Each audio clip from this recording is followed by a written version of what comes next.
Hello, I am Gregory the Poor Typist, and welcome to another edition of Typewriter Club Live.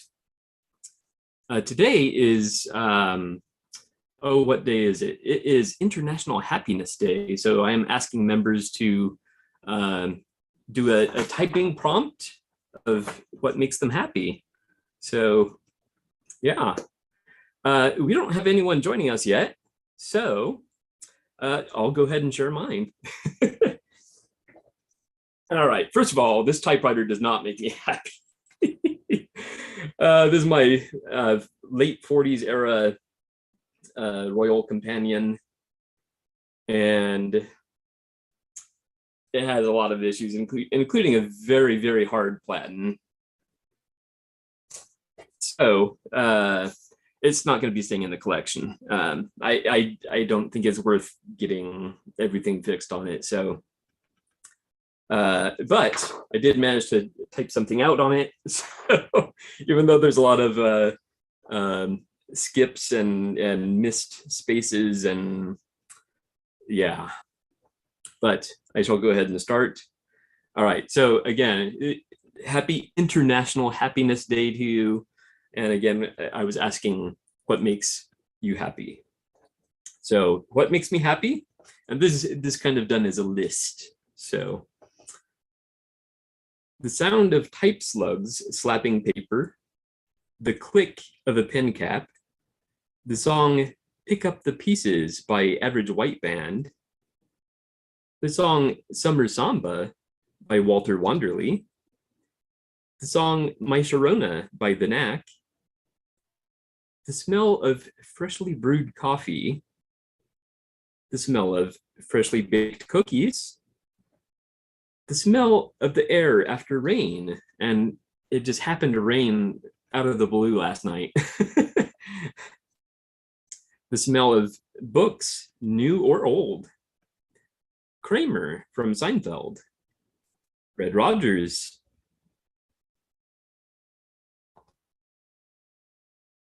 Animal from The Muppets. George the Animal Steel from World Wrestling Federation. That's going back a long time. Eric Butterbean Esch. Do you remember that boxer? The Los Angeles Kings winning the Stanley Cup twice. Cats purring. Dogs eagerly waiting at the door. Cheesecake. Peanut butter and jelly sandwiches. Making my wife laugh. And last but not least, hanging out with the coolest typewriter folks in the world. Yes. So that was my typing prompt. Yeah. Lots of skips in there. And Sean, you're really cool. Oh, hey. Oh, thanks. Why? What did I do wrong now? No. I'm just tying it in with the last line. These are things that make me happy because it's International Happiness Day. Oh. So the last one on the list was hanging out with the coolest typewriter folks in the world, and you're the only one here right now, so that makes you pretty darn cool. I'm pretty darn cool. Well, when everybody else shows up, I'm willing to spread the cool out a bit. Excellent. What are you drinking this morning? I bought a new coffee, a new ground coffee. So I made a big thermos of it, and hopefully this will keep me occupied for 40 minutes or so. Then I'll get another I one. know, huh? Yeah. It's called Blackbeard's Delight, like after the pirate. It's a mean dark roast. Now, is that your preference, dark roast, or do you mix it up? I know, actually, I've been pretty much a dark roast sort of guy now for the last probably 4 years.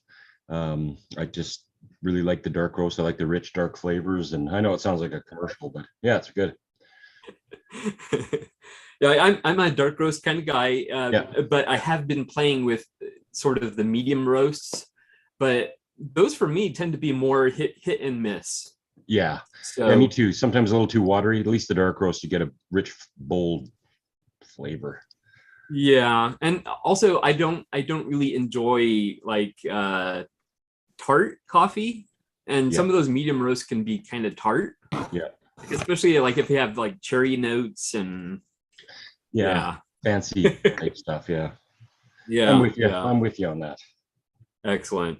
And what typewriter do you have there today?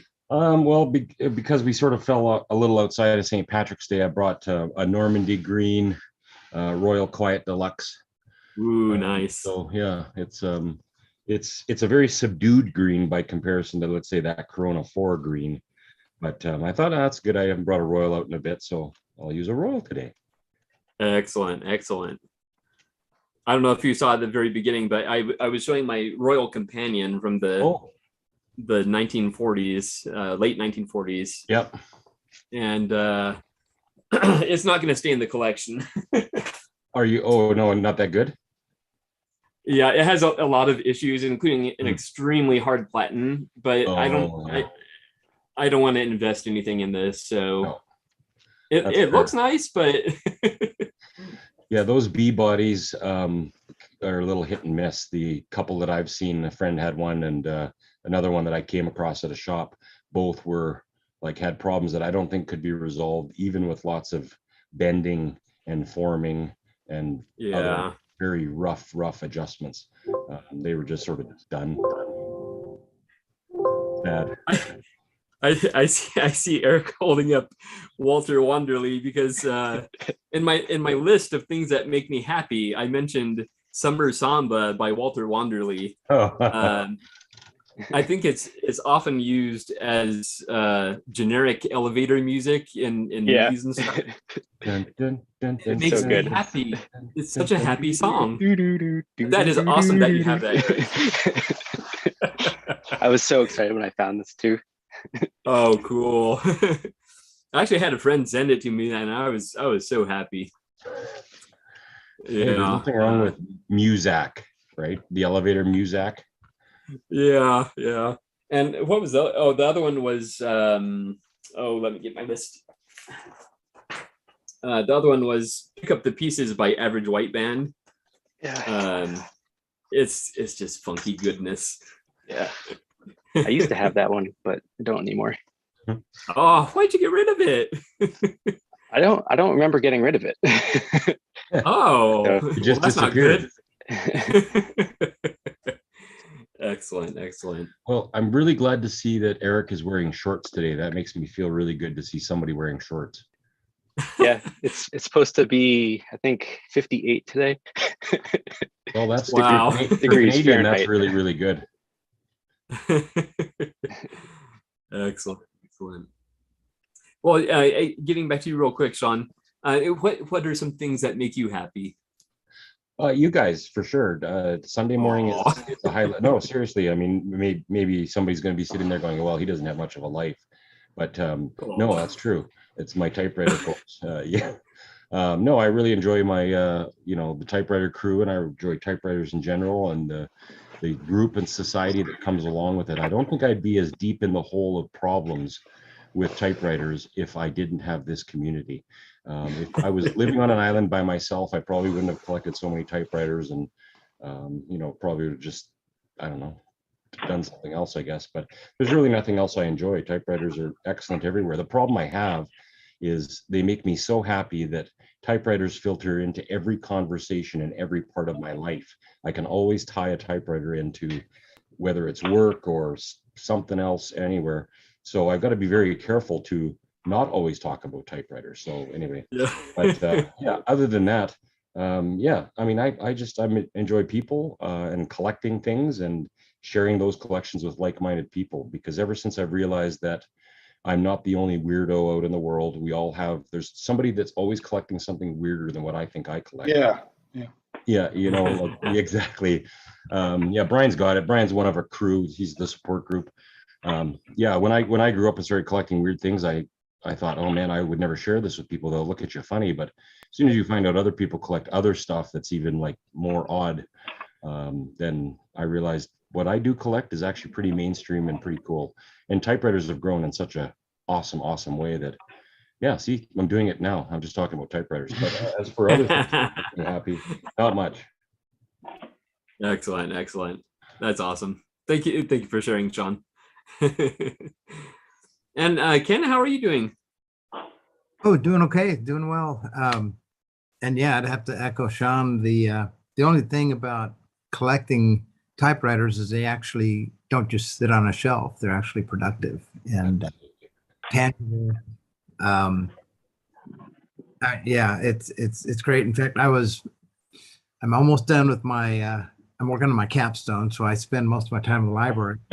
But I looked up and found this book. And Ian Fleming. that in the library. Well, not for right now, but I took it out. But pretty cool. It's got a neat quote in the front and one picture in here. I didn't know who to even talk to about it. I figured somebody out here to know. But there's a cool typewriter. Oh, this one here. Really can't tell from this. Oh, I love that picture. Yeah. That's him with the Olympia SF 60s era. Oh, is that what it is? Okay. Yeah. Yeah. So I had about a 15-minute break and got back to the paper after that. You can't even get away from it at the library, you know. It's just that is true. oh, and you know, I thought, I don't know if you guys have already done it, but this is the 50th year of The Godfather. So I think if everybody gets their Laterras out and this year just use Laterras or an Italian, maybe there's another Italian typewriter, but I thought that'd be kind of neat. Yeah. That's a good idea, Ken. Yeah. Unfortunately, I got rid of my Latera 25. Yeah. You grew up. Okay. Lettera, is that they call it Lettera or Latera? I don't know. I say Latera. Okay. But I've heard I it don't know. ways. Each their own. Potato. That's what I always Yeah. say. Either or. Yeah. Either or. It's Italian, so it should really be Latera. Latera. Gotta do this. Latera. Yeah. Leave the gun. Oh, that's Latera. Yeah. Well, you'll find that different nationalities put the emphasis on a different syllable. Level. Yeah. Right. Very good. Yep. Like you just did. Oh man, that's funny. And Ken, I know we don't usually talk about your schooling and whatnot, but how is your capstone going? Because that's right at the very end, right? You actually, it's one paper I have left, capstone, and Okay. it's an MLit. It's actually not a master's degree. It's an MLit. It's kind of what they do in England. It's a different type of thing. You write a lot of papers and do research, but it's on Okay. transhumanism. And I'm IT.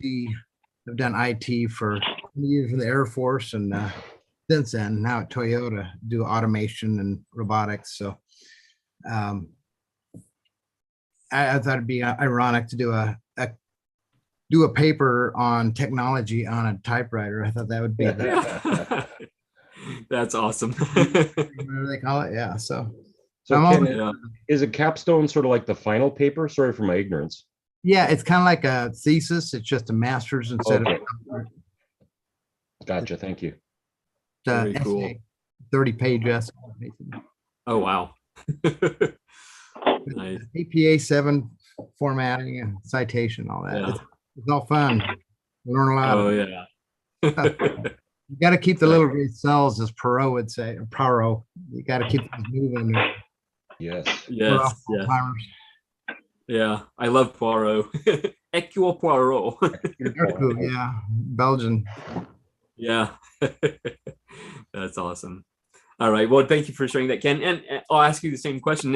What makes you happy? Well, before school, be writing. We've got a group in New Braunfels, the Sunday Snails. We ride bikes and try to keep active, but well, my brain's more fit, but my physical has gone down because I haven't had time to ride. Oh, just riding out in a morning, you know, the sun comes up with a group of people, just quiet. It's Nice. my quiet place. Nice place. Very good. Very good. All right. Thank you for sharing that, Ken. And Eric, how are you doing? I'm doing well, thanks. Very cool. Thanks again for showing that record. See, Oh, even yeah. just seeing it made me happy. That's awesome. Anything new with you? Yeah, a little bit. Since I got that typewriter, it's I've been able to write a few letters with it, and it's replaced the Sterling Smith Corona Sterling as my favorite typewriter in my collection. So I've really been enjoying using it. And then Nice. the other day I was at my local antique store, and I found a jar full of various office supplies and just like vintage, I guess you could say typewriter adjacent items, paraphernalia. And one of the things that was in that jar was this Carter's typewriter ribbon. Yeah. Oh, cool. And then it had a bunch of like Esterbrook Nibs. dip pen nibs. Nibs, yeah. Yeah, and I've got a few dip pens that I can use that with. And then it also had this fountain pen in it. It's a Parker cool. 45, Oh yeah. and I didn't have to do anything to it. I went to clean it out, and there was no dried ink or anything. I'm not even sure if it's ever been used. And it's Wow. from the 70s. Wow. That's cool. And there's a few other things in there. There's a couple of mechanical pencils and some like lead. Actually, I can pull those out. They're in here somewhere. There they are. So a whole bunch of pretty much this entire box. I put them in this cigar box, but like all these leads, like Scripto. Yeah, those are great leads with the little wood insert there that the leads sit in. Yeah, Yeah. and some of them are actually different colors. I didn't even know they made different colored lead other than just gray. I've got there red was and some yellow, blue ones. Eric. Was that? I've got red and yellow, so I think Oh, they yeah, made like yeah, every color. Yeah. I've got Oh blue, yeah. Cool. red. I think there was a green in here somewhere. What size are So those? that was- just of interest. That was kind of neat. Eric, what size are those? They're all different sizes. Most of them are like the thicker kind, which you would use with like vintage mechanical pencils. These ones look like they're maybe thinner. Doesn't say what size it actually is on. It just says thin leads. Okay. And then there's a few like really thick ones too, like that I didn't even know that they made them this big. This is a size 162. Oh. And they're like, it's like a gigantic tube. Trying to get it out. Look at this thing. Oh, wow. Okay. Yeah. I'd say 1.6 millimeters. Yeah, it's huge. Yeah. I have a I don't have any Kaweco- pencils that will take that size, but Yeah. I have a I'll Kaweco be able to lead- use most of these. Yeah. I have a Kaweco lead holder and it takes 5 millimeter leads. Wow. Okay. So they're thick. So maybe that's what it is. Yeah. Yeah. Very cool. Hey, Eric, if you ever have a problem with that 45, I mean, it is a great pen, but this little clip gets loose and you have to go on the inside and put something kind of thick in there to hold it and then just turn this to tighten it up, because otherwise it starts getting loose. And it took me a while to figure it out, but that's the only fault I found in it. Otherwise they're great. That and 51, I think. Yeah, I got a 51 too that I found at the same antique store, and it was the same deal. I didn't have to do anything to it. Well, I had a don't know. 149. I've got some other fountain pens, but this is the most reliable, which is weird. Yeah. One of the least expensive is the most. Yeah, this one doesn't have a gold nib or anything, but it writes smooth, and it actually does have a little bit of line variation. But yeah, I don't know how common it is to find, these pens where you don't have to do anything to them, like where the bladder doesn't have to be replaced or anything like that. But so far I'm 2 for 2. So I feel like I've won the lottery. But Well, wasn't the maybe 40 not. wasn't the 40 that one there the school pen, the sort of pen when kids got into high school and stuff back in the day? Yeah, probably it's probably like a student pen, because it's a pretty simple pen. Yeah. It has a removable little it's like a squeeze Oh. converter, but it's removable. That's smart. So I'm guessing it probably takes cartridges too, but I don't know. Yeah, these are what we learned on. It was a cheap. It actually had a filler, the bladder in it, and all that. But it's you could find them all over the place years ago. 10 cents, something like that. But the Schaefer, old Schaefer, Yeah, Schaefer snorkel. real, yeah. Yeah, I found one of those too at the antique store, but it's broken, unfortunately. So I'm not really sure if I'll be able to fix it or not. The tube that is supposed to suck up the ink is snapped. So yeah, like I went to like I took it apart and I saw that it was shorter than it was supposed to be. So Yeah. but I only paid $9 for it, so I'm not too heartbroken. Yeah. Excellent. Very cool. And getting to the International Happiness Day, what are some things that make you happy, Eric? Well, I've already talked about a lot of them. I know, right? Stationery, typewriters, music. There you go. There you go. Yeah, and I'd have to say you guys too. You guys definitely are the highlight of my week. Oh, that's cool. So, in other words, sharing time with kindred spirits.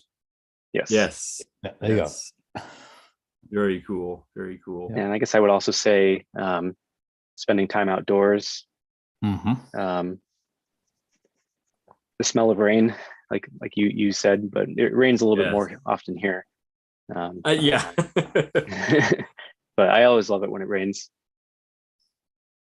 Very cool. Very cool. All right. Well, thank you for sharing, Eric. And you will have to let us know if you get that snorkel to work, because I recently found out about those, and from what I hear, they're a little tricky to repair. Yeah, they're pretty over-engineered. Yeah, that's what I hear. So, but at the same time, it's a pretty cool idea, though. You can fill up the pen without putting the nib in the ink. So, yeah, very cool. All right. And Brian, how are you doing? I'm good. Excellent. Yeah, nothing new on the typewriter front. In fact, I've been looking for a long time for typewriters in thrift stores and antique stores, and it seems like it's just drying up. So, yeah. But yeah, I saw last time I was in the antique store, I saw Corona 3 for like $130, and it didn't have a case or anything. And then I think I saw Sears electric type bar, and I'm like, I already got that. It was obviously a Smith Corona design. It had the replaceable type slug 1. And I'm like, I got like 2 of those. I don't really need it. Yeah. So yeah, it's been kind of like that for a long time. But I did find a tape dispenser and a stapler the other day. It's pretty fun. Yeah, that's cool. Yeah. It's worth showing. I'll bring it up. Yeah, sure. Might as well.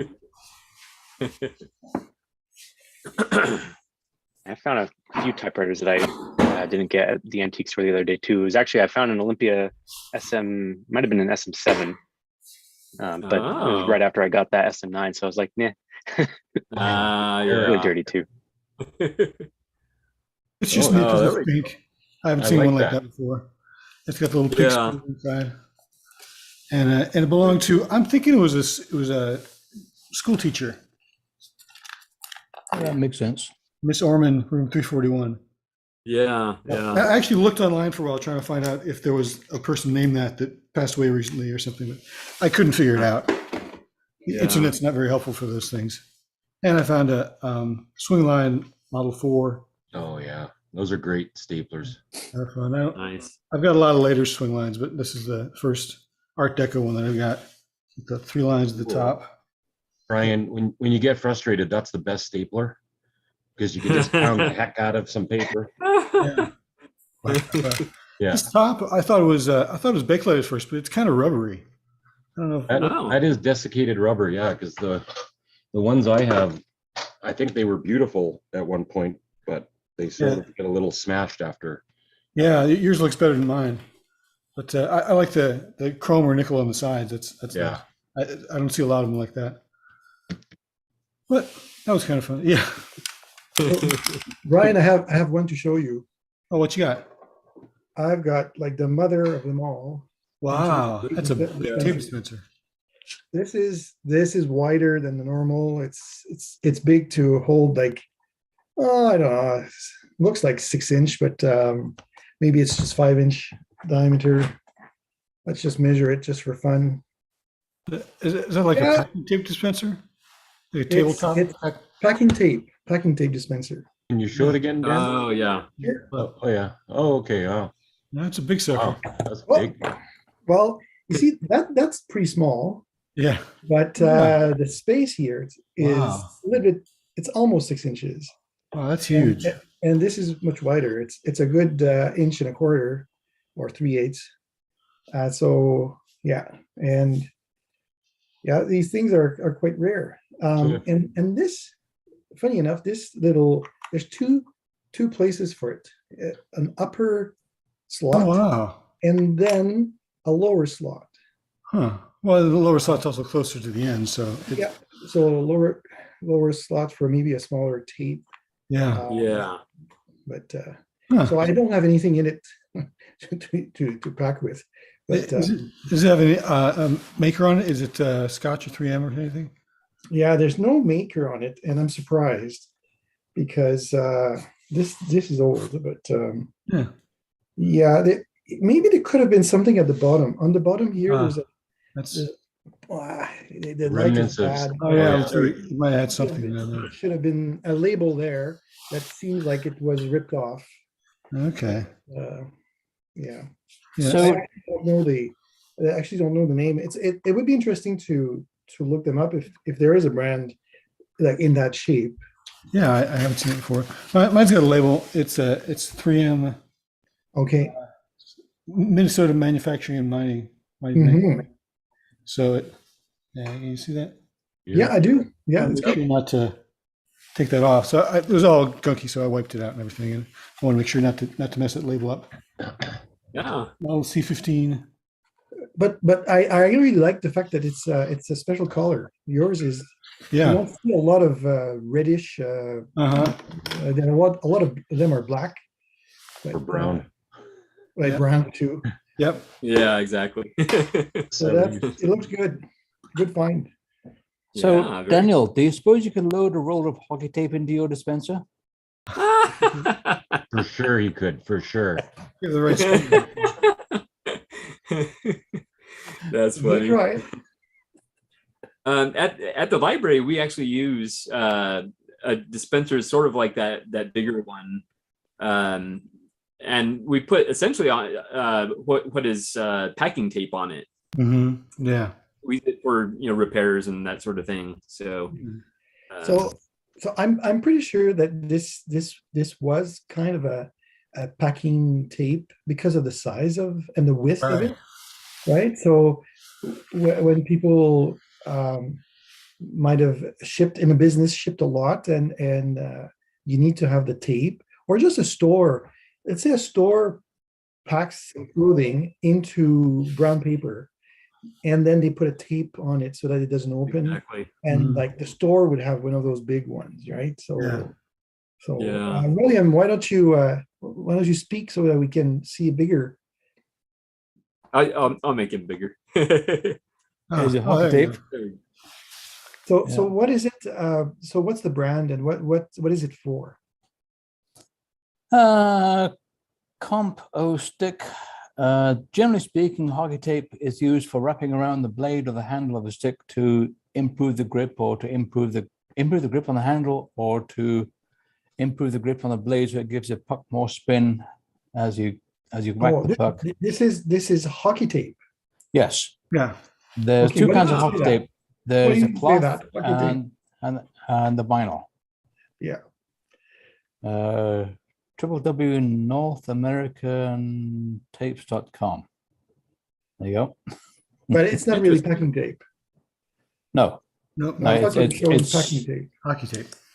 it's quite a lot thicker than Mhm. Scotch tape. It's Oh yeah. you can break it, but it takes some effort. Yeah. Wow. But you Very use cool. that for packing, or what do you use it yourself?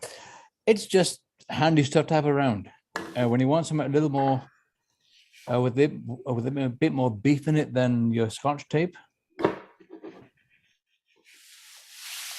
Excellent. Excellent.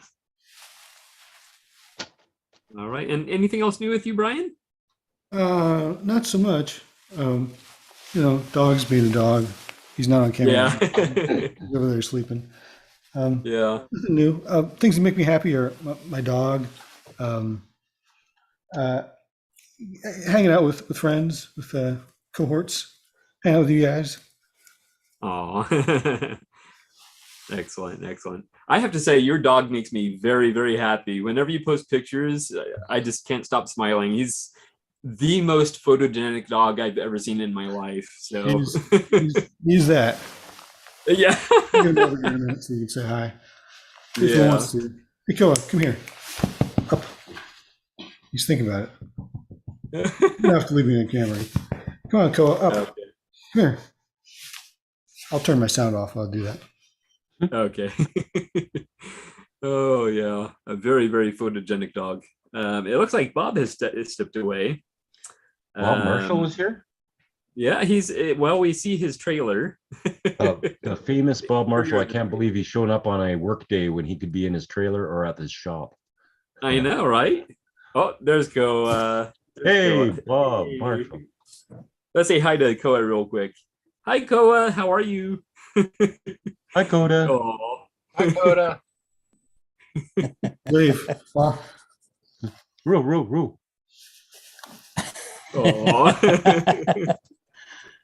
I like the Oh, mohawk that's haircut, Brian. It sort of looks like what you got going on this morning. Yeah. It's Yeah.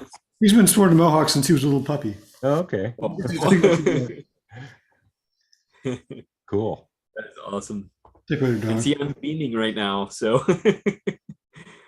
Oh. And he can really ham it up too. Yeah. Yeah. Yeah. It's dog chat with Koa. Yeah, there you go. Taking over the show. Yeah. All right, Koa. Thanks for showing yourself. All right, Bob, how are you doing? Oh, good. Busy. Good. Yeah. Busy. I've been so busy lately. I was actually just looking at my clipboards and I got no new incoming repairs, which is odd. Yeah. Everything. Yeah, I've got about 6 things out for platens and a few other parts I've ordered from people or procured, if you will. So these are good things. I'm still real busy working the Rose Bowl every month, which is a fabulous event. I don't know. I need to find a way to maybe do a nonprofit, like come play with typewriters. Cause 700 people will run through and play with typewriters when we're there. I went ahead and got one of those little counters. It's around here somewhere. Anyways, in the main hour, there were 200 people that came through in 1 hour. I mean, it's very exciting. My son and I just end up running around hitting, left-hand return the whole time because everybody will type a line and then walk away. So, yeah, the social experiment on how the general public appeals to typewriters has been very exciting. It's a hard thing because it costs me $500 just to get out there if I bring my own lunch. It costs me $600 if I buy lunch.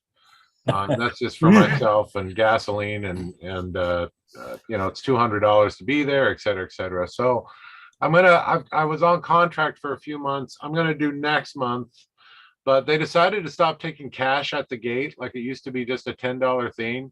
Now it's like $12.50 with a surcharge, and it's like buying a concert ticket. I don't really agree with that. So I'll be pulling out of the Rose Bowl here at the end. Next month will be my last month for a while.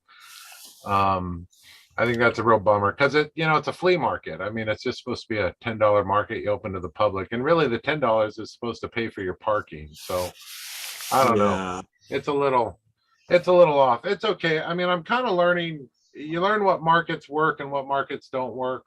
So I'm excited about that. I'm excited to have that knowledge, locally, what works, what doesn't work. I still have the showroom down at the local antique mall, which is great. But then I've learned that a lot of people who seek me out, a lot of my public, they don't want to walk up the stairs, or they can't walk up the stairs. No. And I didn't understand that when I got the space, so and heavens forbid carry a typewriter up the stairs. That's another thing I've learned. I'm just expounding knowledge of what I've learned lately, but I've learned that a lot of people don't carry their own typewriters, and I didn't understand that.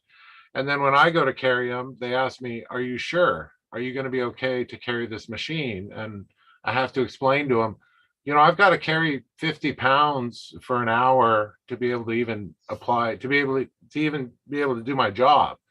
And this is a physical requirement. They put us through physical requirements every few years to make sure we can still do that. I got to be able to pick up 120 pounds. I got to be able to carry 70 pounds across the room, et cetera. So a 20-pound type, my tool bag that I carry all around downtown weighs 27 pounds. So a 12-pound typewriter, half a block is not a big deal. So I'm learning that's a thing for people. And it's not, it's not good or bad. It's just things that don't apply to my world. So I'm under the impression that other people are like that, and that hasn't been the case. So when I just tell people, oh, well, pull up, park in a parking structure, I'll run around and get your typewriter. They view it as like an extraordinary service or a reason not to do business. So I think the answer will be in the future, a storefront where everything's nice and flat. People can pull up to the front. People can park, people can walk in. I just wasn't aware of, I wasn't aware of the social boundary of stairs, of walking around a block, of all these things. A lot of people don't understand how downtowns work anymore. And I didn't know that. So, because I work downtown, I do business downtown, all the things. So I think a lot of people enjoy getting lost downtown. That's kind of what I figured out. Like they find a coffee shop, get a cup of coffee, stroll around and get lost. And I think that's really cool. I thought it'd be a little bit different for business. So the showroom is neat, but it may not be there much longer because it's just not convenient for people. It's very convenient for me, but it's not convenient for my customer. So we'll see. I think the guy from the Brockton Arcade called me the other day, and Gregory knows what I'm talking about. There's if I go 1 mile this way, I'm downtown. If I go 1 mile this way, I'm in the Brockton Arcade. So I think that might be the future of, as far as having a physical space. I'm going to be at the library for Arts Walk this Thursday. What is it? The first Tuesday of the month. Is that right, Gregory? I was thinking it was Thursdays. Thursdays? Maybe it's the first Thursday of the month. Something Anyway, like that. I'm excited that Inlandia has invited me down to the library. They're going to park me in the arcade under the big. So everybody, we got a new library, and it's all upstairs, which I'm confused about. I don't know how people get up there because you got to walk up steps. But anyways, I guess you could take an elevator, but then you got to wait for an elevator. Anywho, so the whole library is up off the ground about 50 feet in the air.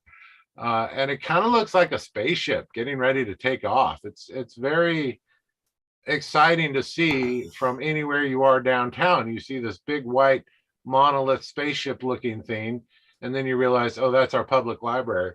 And underneath it, it's all open. Of course, it has legs, and there's a community space in one of the offices. But anyways, I get to park right underneath all of it.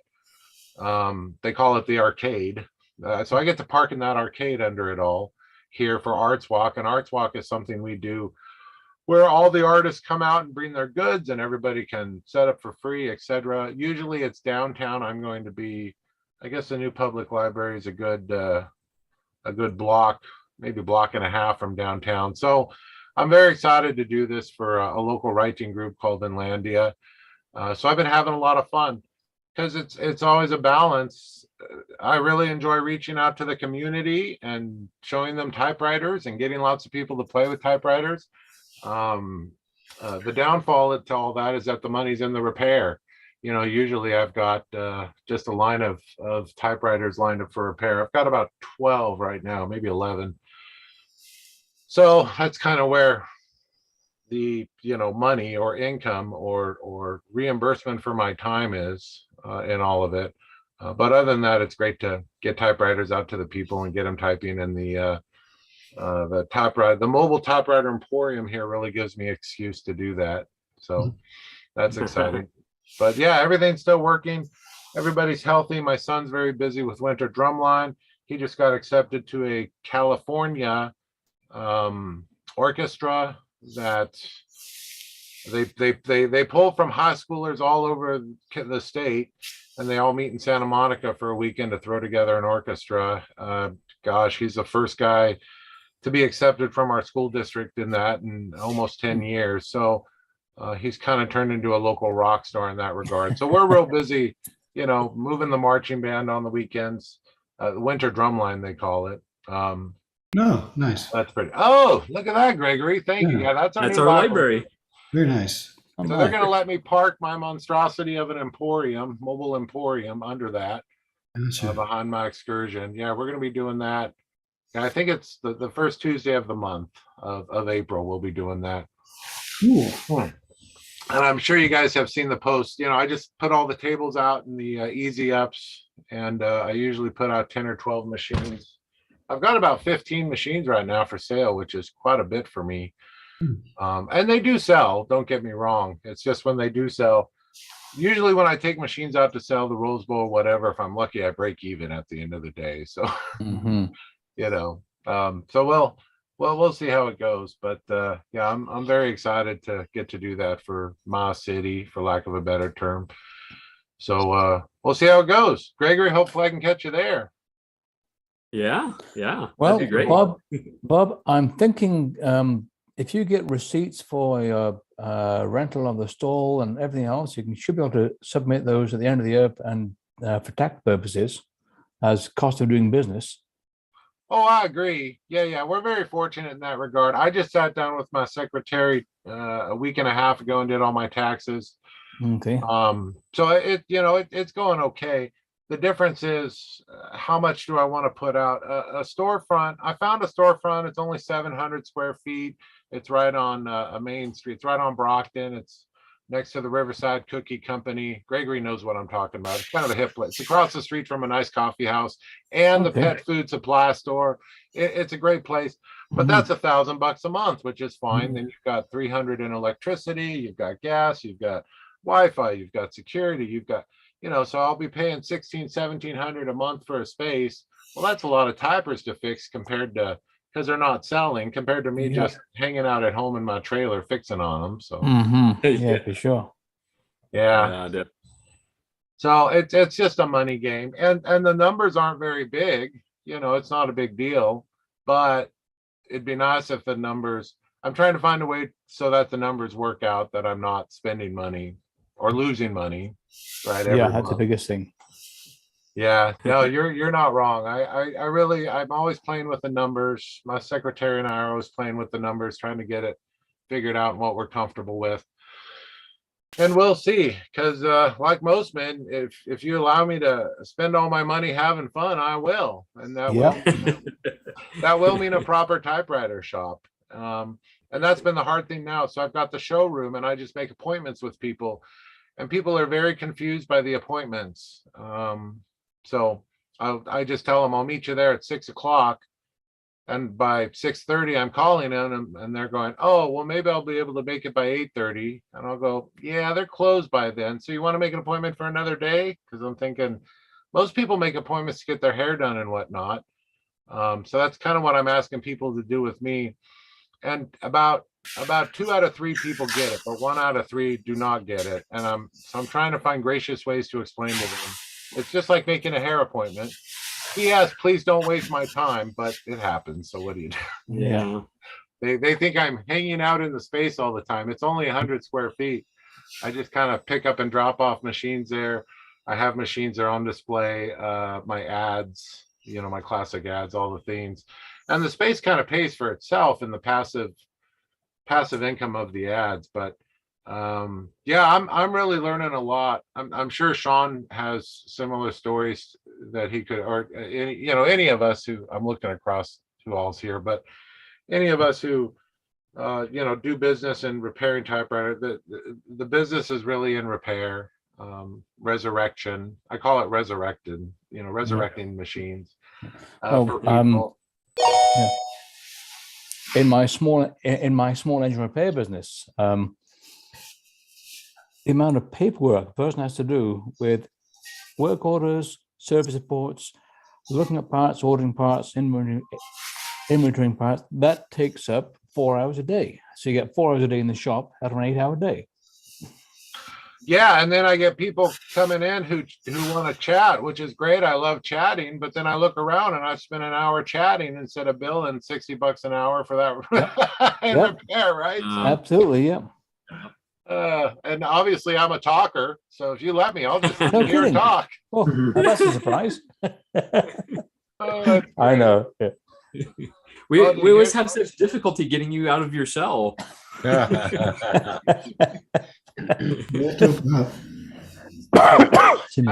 for letting me share. I'm having a good time. Of course.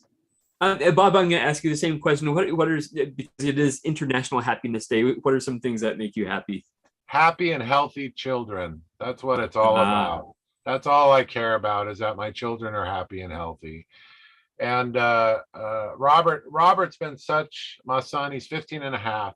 He's been such a trooper with everything that we do and all the ways that we do it. He's gotten real good at, he's about 90% there, hooking the trailer up to the excursion, because it takes an anti-sway bar. So it takes a good 10 or 15 minutes to get it right. There's a lot of juggling. I might as well be hooking a PTO up to a piece of farming equipment. But I think, I think having Robert happy in everything that he does, sometimes I double question him. Son, if you want to go hang out with your friends instead of hanging out with your dad tonight playing with typewriters at the showroom, that's okay. No, Dad, I want to hang out with you. Oh, okay. Well, so that makes it all worth it to me. I'm very fortunate to get to have a great relationship with him. And we do the same in music, moving the marching band. I'm getting him together with some of my buddies' kids. My buddy Ty, he's a bass player for a living. He was a bass player for that band Alien Ant Farm. So his kids play music. So we're busy getting our kids together these days to play music like him and I did in high school. Although I could never keep up with Ty in high school. He's an extremely talented musician. So Robert sees and appreciates all that. And he appreciates the fact that he makes a few dollars too. I think, I can pay him minimum wage for helping me with typewriters. Whether I lose money or gain money, he's able to, have a steady flow of income. Walking around cash, right? So that's really what makes me happy out of it all. But obviously, I'm a very solace person. I like to be alone with the machines that I work on, or be left alone. And I really enjoy building that relationship and taking something old and making it new again, and all the things. And I some people get real frustrated with mechanics. Mechanics are the things I understand best compared to people. I'm not very good with people, but I'm very good with mechanical things. So I think you underrate your people skills, Bob. Oh. You're very easy to get along with. well, I appreciate that. I just look around lately. I think it's hard because when I'm out in the public and I tell people what here's a typewriter for $200. Well, I saw the same one on OfferUp the other day for $30. It's very hard to explain to people. A lot of people end up looking at me like I'm a shyster. So I've really had to reconsider that lately because I'm used to people seeking me out saying, please repair my machine, as opposed to you're a damn shyster trying to take too much money. Oh, for crying out loud. I'm just trying to get the money out of it that I have in repair into it. But so it's okay. It's not, it just takes a lot. It takes a lot of mental energy when 1 in 10 people look at you like you're a crook. Okay. Oh, well. Thank you, Gregory. You're very kind, sir. Yeah. Lucky us to both live in Riverside. Yeah, this is a really tough thing, Bob. I understand what you're saying. It's the same for woodworkers that refurbish some furniture, some cabinet makers that are, going to make a custom kitchen or something like that. People say, "Oh, I can buy IKEA cupboards for so much or whatever," and I think that the key for me that I saw some woodworkers, they actually they don't talk about furniture. They talk about restored, refurbished. They always have an adjective in front of what they sell to qualify it. So if you're selling typewriters and your business name is something typewriters, you have to put in there somewhere that these are reconditioned, resuscitated, restored, whatever works. I don't know. I'm not saying I know what word is going to work, but maybe that's the key, is that a typewriter from you is going to be, top shape.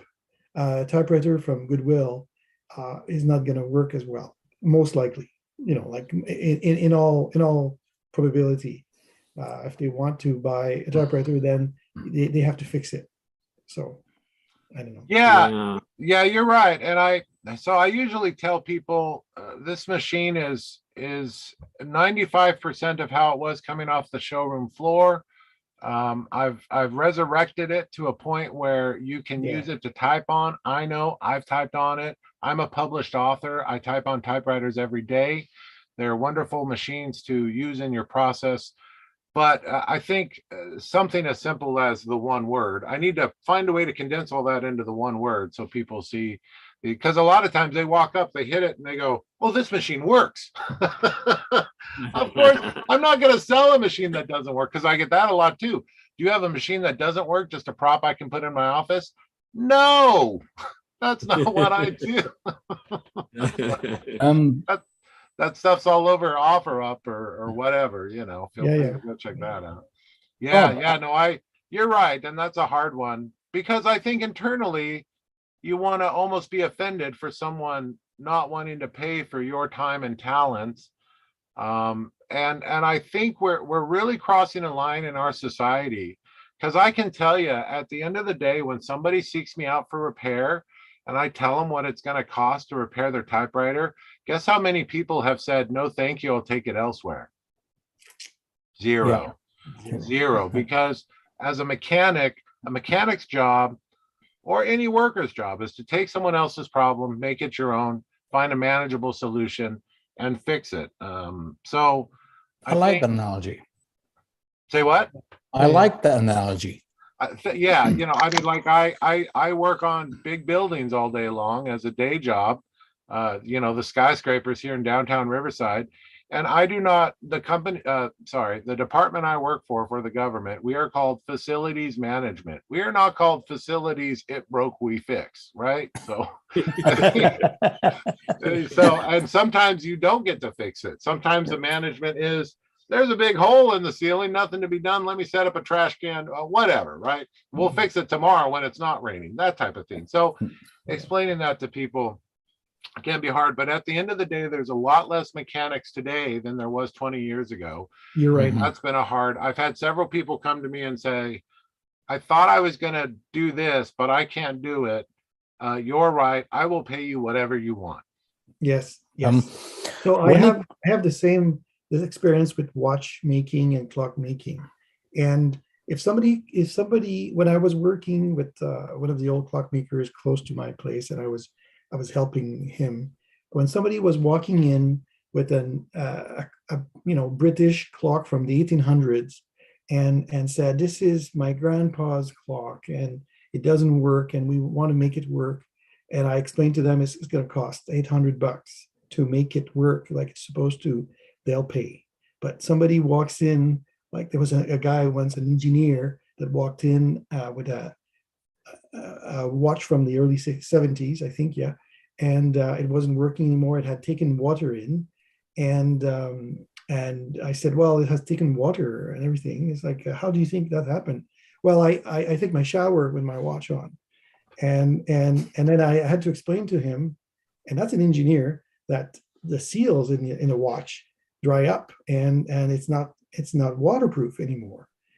So that all of that needs to be open and all changed and everything. It's going to cost you $250. And he said, I'm a shyster. You said shyster. I like that expression, but I was like a crook. I was like a crook for charging. But really, it's a $20 an hour kind of, like job. So Right. that's what it is, right? So anyway. Well, and that's true. And figuring that out, how to make it worth it, how to make it not worth it. I'm 60 an hour. Most of my repairs are 2 hours.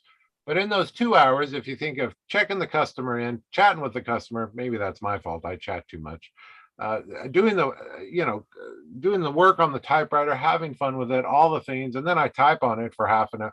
I've spent 3.5 hours to build 2 hours. So Yeah, your 60 just went down to 30, right? So yeah, exactly. And that's got to pay for me, my rig, my staff, my son, my secretary, lunch, all the things. So I'm Yes. not doing very well. I mean, I think the answer is going to be not charging more. I don't think the hourly is going to go up for another 2 years. It all depends on the economy, right? And how things go. But the answer is, as the years progress, unless people have mechanical ability, and I have to accept that people like me are rarer, then my cost will go up. I suspect by the time I retire, my hourly rate will be $200 an hour because we will be so valuable as mechanics. Right now in building mechanics, my hourly rate is like $115 an hour or something, right?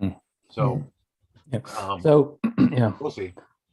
Bob, when it comes to selling typewriters, the terms I use is if it's had a basic cleanup, then it's serviced. If it's had a cleanup and a tune-up, it's reconditioned. Oh, If it's had a cleanup, a tune-up, and a new platen, it's refurbished. And then if you've taken it right, basically cleaned everything, done the paint, repainted it if needed, new platen and everything, then it's reconditioned. Restored. Sorry, Restored, yeah. Yeah. Restored is the highest level that you're going to get, and that brings it right back to showroom condition. And only a very few people will want that because, well, this is my great grandpa's typewriter, and he typed his memoirs of the Boer War on it. Yes. Well, William, I think the point that you're making actually is the same as I am, is that maybe it's the clientele that Bob just needs to get the right types of clients through the door, and not the ones that are going to challenge him, but the clients that seek him and are ready to pay for it. I think that's the key here. The key is to be selective. You need to select your clients somewhat. I actually know of a master woodworker that interviews the clients, not the other way around. Every now and then I'll have a fully reconditioned lawn tractor for sale. I had a mid-90s John Deere STX 38. With what I had into it, I was asking $850 for it. I had one customer come in and ask how much it was. I said $850. He said, "Oh, I just saw one go at auction for $250. You're charging too much." I said, well, why didn't you buy that one for $250? I don't know. Yeah. Exactly. Oh no, you're right. I do, and I just tell people, I try to be very polite. We know we can't train the customer, right? And so I never want to be in a place where I'm training or picking my customers, maybe. And I've told lots of people, well, this and that. And they're like, well, I could do this. And I go, you're right. My services are not for you. Like that, Yeah. this isn't. And I'm being very gentle and finding a way and saying, you and I will most likely not get to do business together. Right? Like, excuse me. Over the years, I've had enough people ask me questions about this, about that, about how to look after the generator, whatever, that I've ended up writing up printable sheets. Like one is the care and feeding of your 4-cycle engine. One is how to get the most out of your portable generator. Another is why is farm gasoline different? And I tell my customers that as the years goes on, a larger part of my business has become educating my customers. And they look at me, oh, okay, so we don't know everything. I said, you are the user, you follow the instruction manual, but the instruction manual doesn't give you everything on how to repair the machine. Well, that's true. And finding the questions that people ask me, it's hard because I've had to tell people, well, did you try Googling it? Because I know, and I think there's a really good, Joe Van Cleve does a YouTube video. Well, can you send me a link? No, sir, you're going to want to Google it. That way you can collect your own information. People don't do that like they used to, maybe, right? Yeah. Well, use Google to find your favorite search engine. There you go. Yeah, Google's turned into the generic term of look in the yellow pages. I gave someone, it's always give and take. I'm learning so much about people. I take it all as great knowledge. I never take offense to it. Maybe in the future we'll be interviewing customers. And I will say 50% of the people I do business with are delightful, complimentary, so excited to get their machine, whatever. And they make it all worth it. They make up for the other 50% of people I have to say, well, I don't think we're going to get to do business. My daily, my type prompt for this week kind of covers some of that. Oh, okay. Right. Yeah. Right. Yeah. All right. I'm Well, having William, fun. I think you just threw yourself under the bus there, William. So Yeah. first of all, we'll start with how are you, William? Doing very well. Doing very well. Excellent. Excellent. Yeah. Yeah. And anything new in your world? I got a lovely letter from Eric Mondor a week or so ago. Excellent. One of his patented folded piece of paper and sealed with a wax seal. Nice. I love getting those. Yeah. Not really patented though, because I stole the idea from Mike Rao. Okay. There you go. There you Well, go. whatever. And technically, it's a historical method. So, Yeah. Yeah. but I want to make sure I give him credit. Yeah. I didn't come You're up good with the about idea that. on my own. Well, it's all fun. Yes. Yes. So, as Gregory says, I kind of threw. You threw yourself under the bus. Yep. Okay, Type Club Live, Type Pump for Sunday, March 20th, 2022. What makes me happy? Raindrops and roses and whiskers and kittens. No. There are many things that make me happy. Generally speaking, I'm a pretty easy keeper when it comes to appreciating some of the simpler things in life. The promise of warmer weather and sunny days to come is always a good one. Finding a prettily decorated envelope in my mailbox always gives my heart a lift. I hope I do the same for others. Samuel Langhorne Clements, also known as Mark Twain, once said, I can go a couple of months on a good compliment. Receiving an honest compliment always makes me happy, especially when it comes from someone who is known to be somewhat of a grouch or a sourpuss.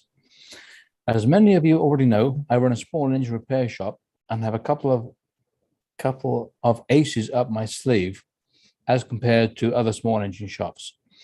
Being a fully trained heavy-duty or diesel mechanic definitely helps me to diagnose problems that other shops can't seem to find. The other ace up my sleeve is with having done some flight instruction ground school and some dual time in a small plane, I understand the effect that elevation or altitude has on a carburetor piston engines. Most small engine powered equipment is built out or very close to sea level. Here we are at 3,450 feet above sea level, and many of my customers are ranchers who live up in the foothills, 4,000 to 4,500 feet above sea level. When I've serviced and tuned a piece of equipment for the elevation, I'll sometimes get a phone call from a customer to say that his machine runs better now than it did when it was new. This always gives a good feeling. That's always a good feeling that brings a little joy to my heart. I could go on to the joy I feel when I bring a typewriter back to life and get it properly tuned, but I better let others have the floor so they can share their joy and happiness with us. Oh, thanks, William. Very cool. Very cool. Yeah. All right. Well, thank you for sharing that. Mm-hmm. And I see David Breckbiel hard at work. He is. How are you doing? Good, good. I suspect that's one of the things that makes you happy. Oh, yes.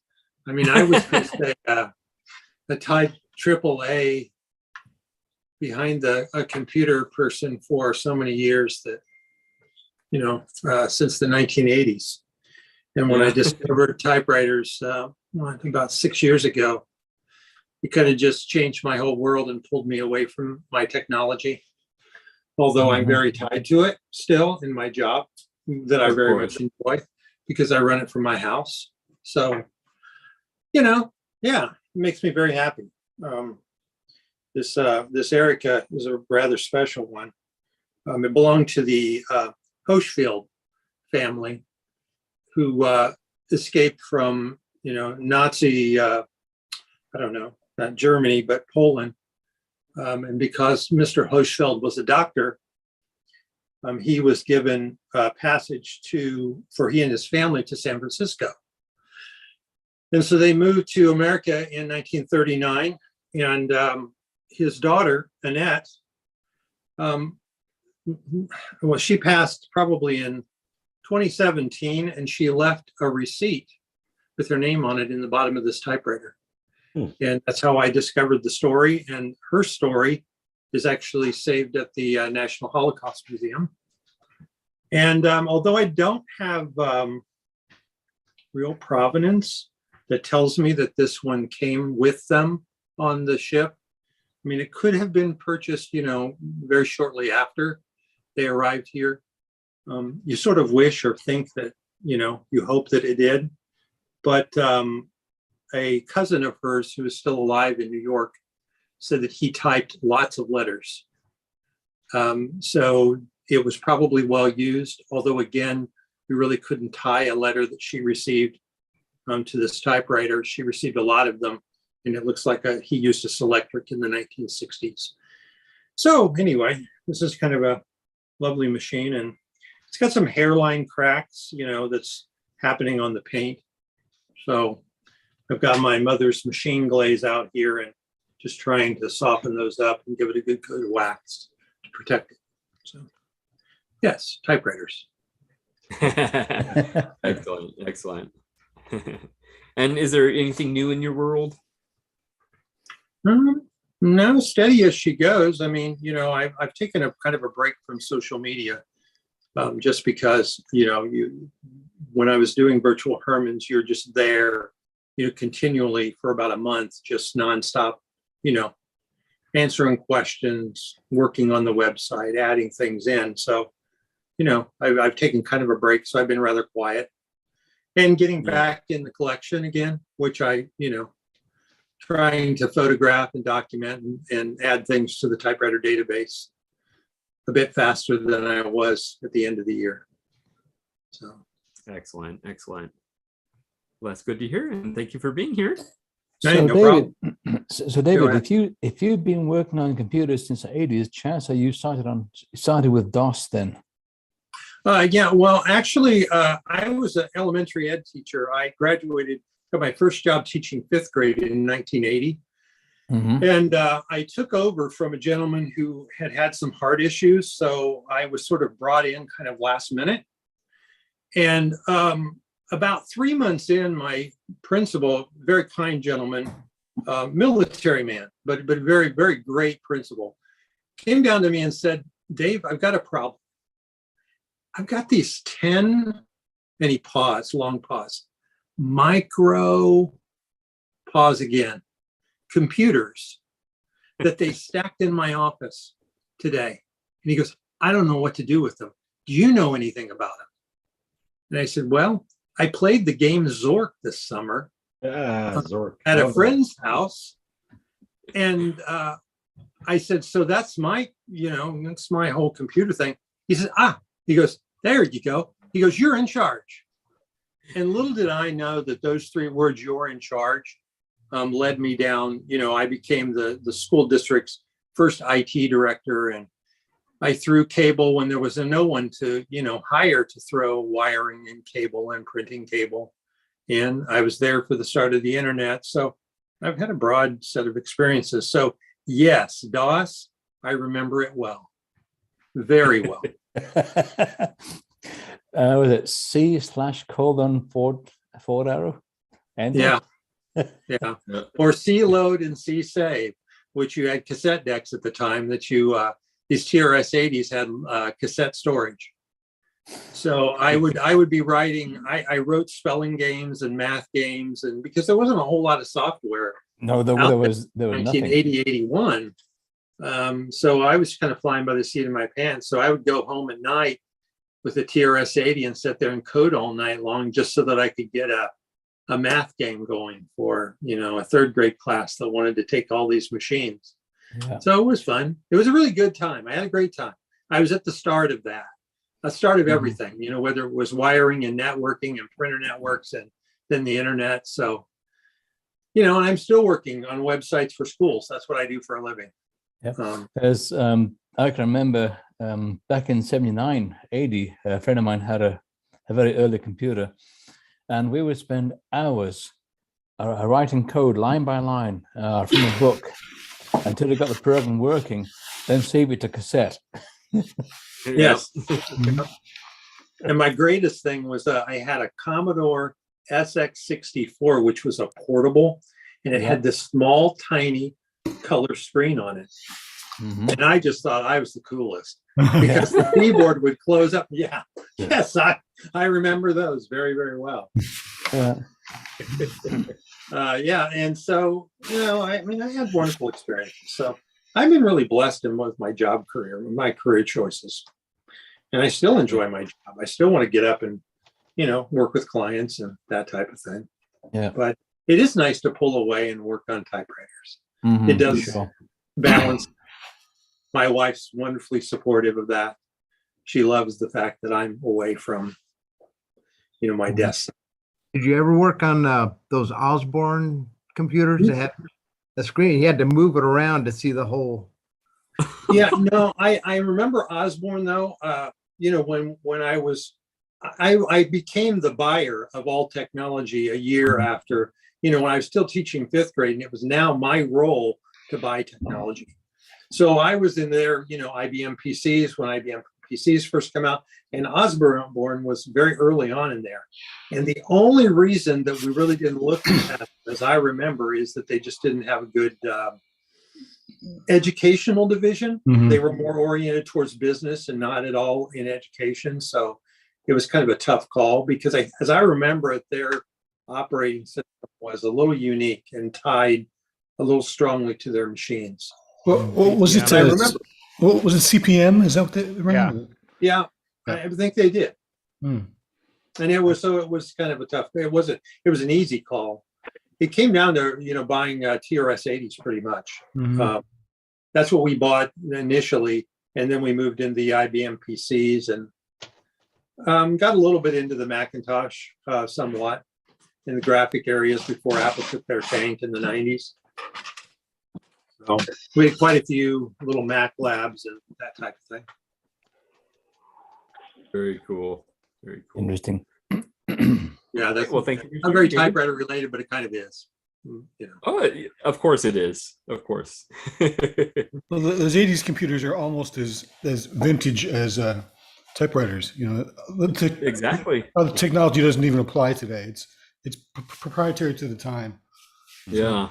Yeah. very much so. And prices are going way up. Mhm. You know, I look at some of the technology on eBay that, you know, and I don't spend time looking for any. I've got a small collection that I kind of kept of older Mac 128s and early image writers. And I've got some things, you know, tucked away. And man, it's going up in price exponentially over the last 5 years. I think it's going to be a huge market. Yeah. And anything you have now is going to need to be recapped. Yes. Yeah. All of those 128Ks. Yeah, Yeah. definitely. I've got a Osborne and my old TRS-80 Model 4P, and I can't Yeah. turn them on anymore because I'm afraid they're going to go poof. Yeah. Hi, Ted. How you doing? Hello, how are you? Good. Very good. Thanks. Oh, we got a cat butt for you. Yep. It's not Typewriter Club Live without cat butts. Yeah. Cat butt live. Is there anything new with you, Ted? New cat. Oh. We were down to 2 cats for a very short while before the wife completely broke down and needed a new cat. So he's around here somewhere. He's not super brave enough to come out and actually sit and Oh. get in the way of the cameras, but Yeah. he's around here somewhere. Excellent. Excellent. I think I heard somewhere my wife wanted a cat and I wanted a dog, so we compromised and got 3 cats.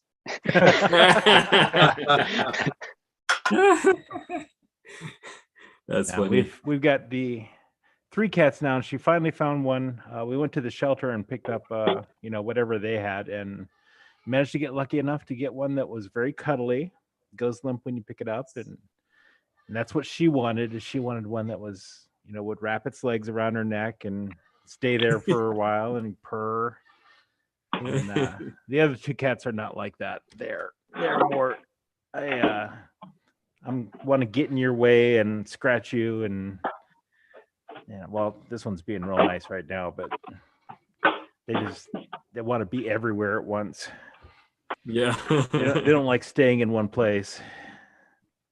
Wherever you are. Ted, you're lucky that you got to pick yours. I've never had the ability to pick mine yet. Yeah, well, most of the time, when I used to live in a house with a yard, I would just pick whatever cats showed up in the yard. And Yeah. But this time we didn't have that opportunity, so we actually went to a shelter and we did get to pick. Wow. I don't know what that would be like, but I sure would kind of like it. But I'm full up right now. It worked out pretty nice. I think this one is going to work out real nice. Excellent. And what's the Good cat's boy. name, Ted? He's Bowie, Bowie. like David Bowie. Cool. Nice. We finally broke our string of naming them after robots. So Has he got different colored eyes? no, I think he's just got blue eyes or gold eyes, I think. Can't remember which. Lui, il a une Hi, machine à Joe. écrire en or 24 carats.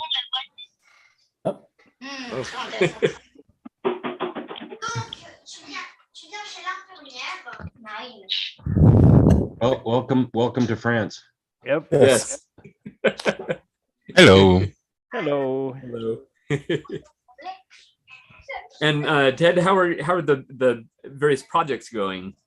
A couple of them are going pretty well. A couple of them I kind of got stuck on, and you know how projects go. If you get stuck on them, they just kind of sit there and wait for inspiration to strike again. Oh yeah, I know what that's like. Oh man. So, like this machine, I think someone needs a piece out of the escapement, so I'm doing one last hyping run on this thing while it still works before I part it out. And I've already robbed a bunch of parts off of it, but as of yet, it hasn't been anything that has caused it to not work anymore. But Oh. this next take off of it is going to save someone else's typewriter, but it's going to put this one, it's going to be a corpse again. Yeah. Oh, that's kind of sad. You can find a It- typewriter it more is. broken than that. I've got like 5 around here. It's not so much that it's a broken thing. It's just that I didn't like it that much, and I needed parts off of it for machines that I liked better. Oh, that's And, cold. It's cold. Sometimes you have to be cold. Yeah.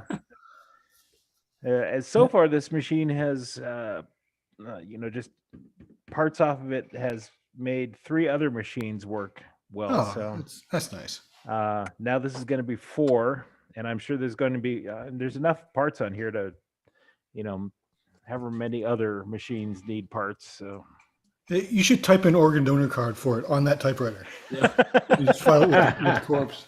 Make it Here, It's official. voluntary. here's Yep. the piece of the escapement that has caused this machine to die. Oh. You better make your machine work with this piece, because Yeah. otherwise you'll have to be guilty. Guilty of typewriter side. Yeah. You have to be cruel to be kind in the right measure. Yep. This is Yeah, true. yeah. So anyway, so I'm just All sort right. of enjoying this machine for one last time. Yeah. And I'm going to pose the same question to you about the International Happiness Day. What are some things that make you happy? I wrote a couple of things down. What makes me happy? Being able to do the things that make me happy, which is really smart. Finding the right new cat, which was, I already told you about that. Making a thing work right, and finding and sharing new information. That was as far as I got before you called on me and made me freeze up. Oh. Excellent. Well, thank you for sharing. You're welcome. Yeah. And of course, it's always good to see you. It's good to see you too. I was sorry to hear about your series of misfortunes. I know, it's couple weeks crazy. ago, and Yeah. I'm glad you're bouncing back from it. Yes. Yes, I am too, as well. Mhm. Thank you, Ted. Thank you. Thank you. It's been a weird month, I think. Yeah. Yeah. Yeah. Let's see. Eric, how are you doing? He's outside, so that's definitely a plus.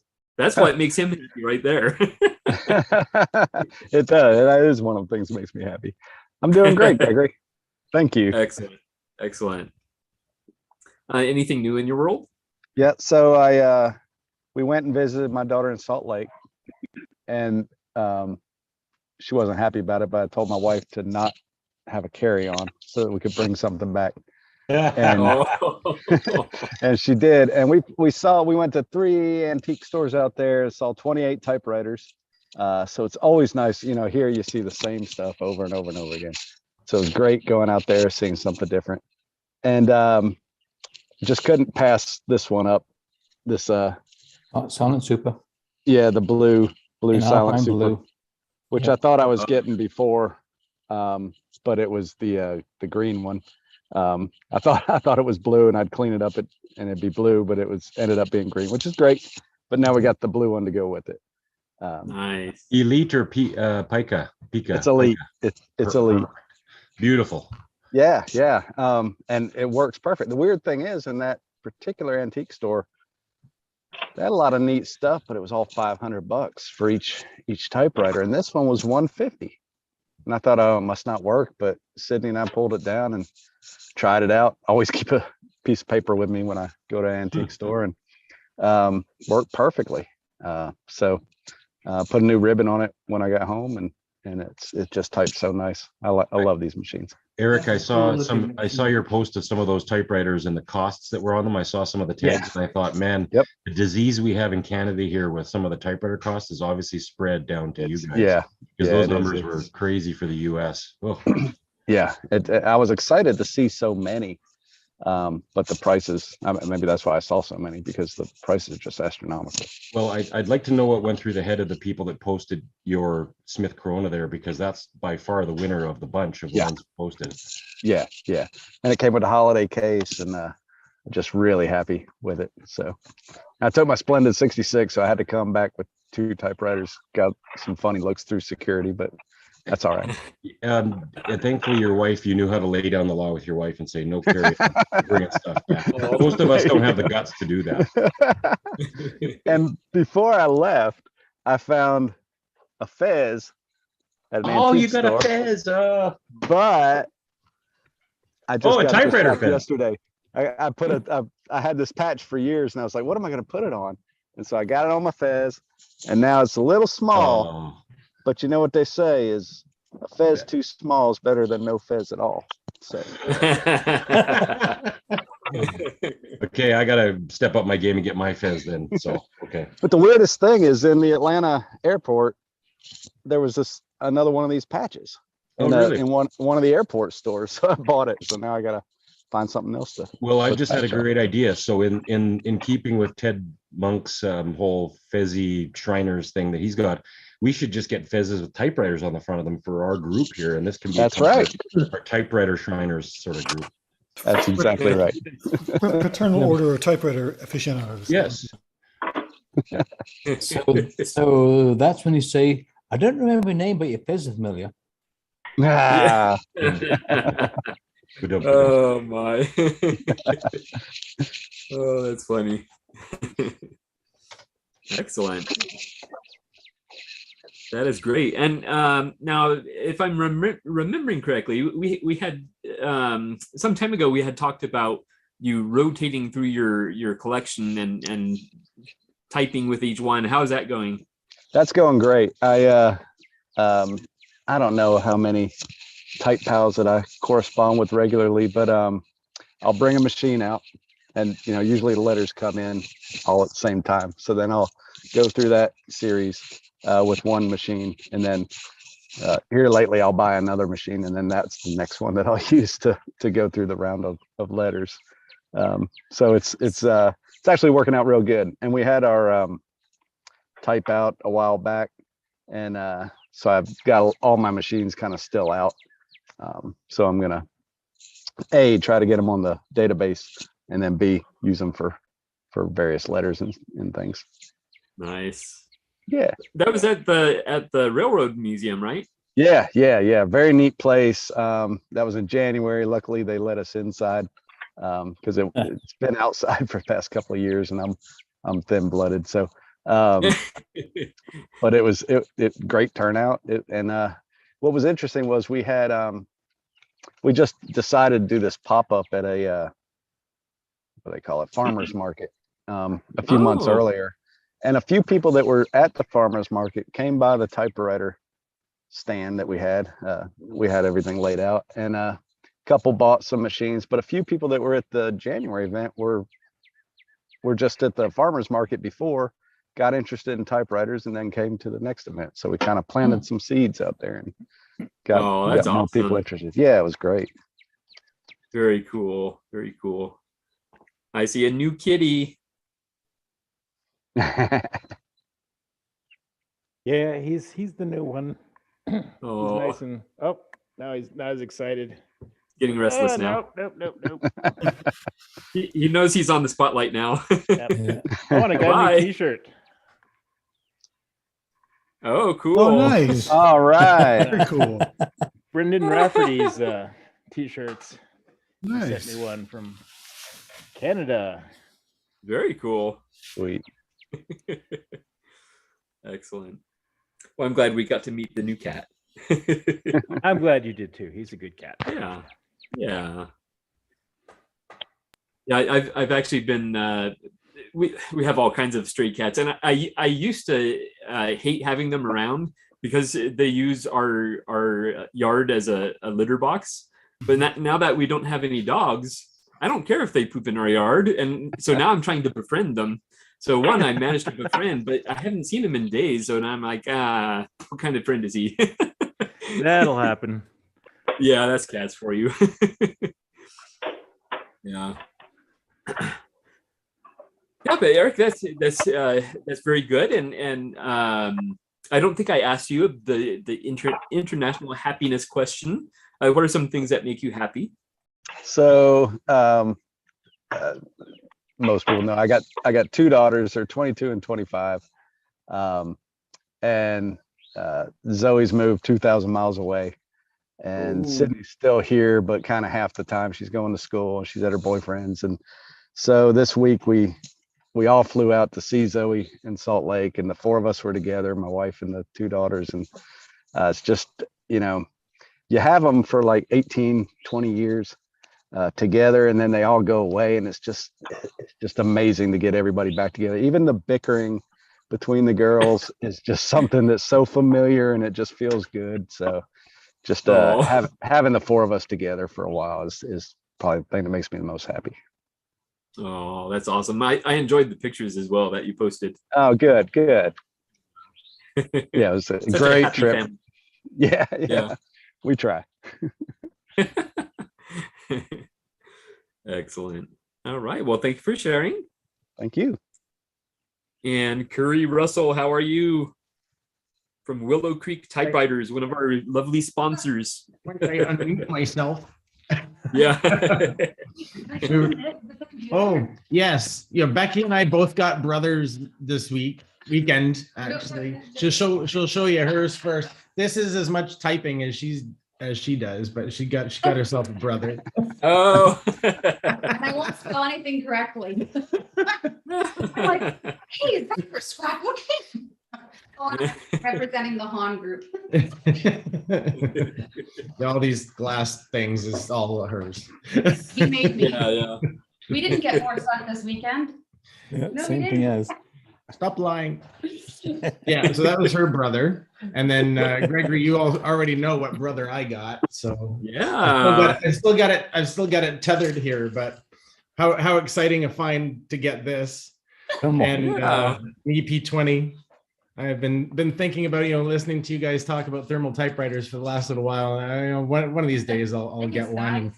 And who would have ever seen this thing sitting on a shelf and with the cover on it and everything? And I didn't know what they looked like. But I just saw this little thing and it said brother on it, and I picked it up, took the lid off, and it's one of those. But yeah, and the vendor was right there at the antique market. So we got chatting, and now she's going to keep her eyes open for typewriters and glass and stuff for us. So that was great. But yeah, no fancy cases or anything. It does have the lid. So it did have one of the ribbons in it, but it's not been cooperating very well. But it does actually have a brand new ribbon there, which I understand are worth gold. So I'm not going to use it. And then it's just like an empty shell of one there. So, but yeah, so went out to Staples and got a roll of fax paper. So kind of That's the only thing I can kind of find at the moment, but I'm going to keep my eyes open for just the register rolls and stuff. But yeah, I'm not buying a whole case of them from Staples for like $115. Forget that. Yeah. But I'll get it at thrift borrow and stores. steal. Yeah, I'm sure we'll come across. Yeah, we did have a look, but we'll keep our eyes open in thrift stores and stuff. But so yeah, this is exciting. It works great on the thermal paper and nice and quiet, but taking a little bit of getting used to because it's also Quartz. Oh, wow. Really? Oh, Wow. Avec tous les Oh, accents. man. I had no Yeah. idea. There you go. Who knew that they came in Quartz? There you go. Oh, it's got the, And all the accents down there. yeah. Yeah. Now you Of have course, me jealous. That makes sense. Being as you are out in eastern Canada, pretty close to the Quebec border, that makes sense. Yeah, could be. But Yeah, we're down. Were you astonished at how skinny it was? Yeah, it's really nice. Wow. I am happy to see another Quartz typepad. Oh. I'm not the only one. Yes. I have a Remington with a Quartz type pad. Yeah. And, I always asked why why it's a Quartz and not Qwerty. Yeah. Why it's Quartz? Why it's Quartz and not Qwerty? Oh, in French. Yeah. Why did they reverse the Y and the Z? Yeah. In France, we have Azerty. Yeah. You have Qwerty, but why Quartz? Yeah, it's usually Yeah. German is Quartz. Does it have to like do with I the have a couple of frequency German letters? machines that are Quartz. Yeah. Yeah. I noticed the umlauts on there too. The A and I think it was an O or a U had the umlaut. Ah. So that's German. Well, It had other it's because characters. sorry, it's because Z is used more often in German than in English. And I think it's just Okay. there for And in convenience. Canada, like in the US, we have a lot of German immigrants over the years, and they would typically bring their typewriters with them or buy typewriters that they were familiar with. And that's especially after the war, we had a lot of Germans. We've had a lot of Germans here since the 1880s. So, I mean, I found a lot of Quartz typewriters in Canada, Corona 4s and Ericas and European bringbacks and all sorts of weird things. So, Yes. you know, you do see a lot of Quartz over here in North America. I had no And I'm Antares just going that to add to what Sean said is that you have a quartz that is usually for Germany and Austria, and you have another type of quartz which is for Switzerland, and the Switzerland one has more of the French accents. It's a bilingual German and French, so it has the cécédile, it has the accent circonflexe, and so there are two types of quartz actually, not just one. It's in Switzerland we have the most beautiful and biggest typewriter museum. In Switzerland you have a big museum of typewriting. It's only one in Europe, and it's in Switzerland. Interesting. Well, Jacques Perrier, is it Jacques Perrier's museum? I don't remember. I Lausanne? think À Lausanne? I searched.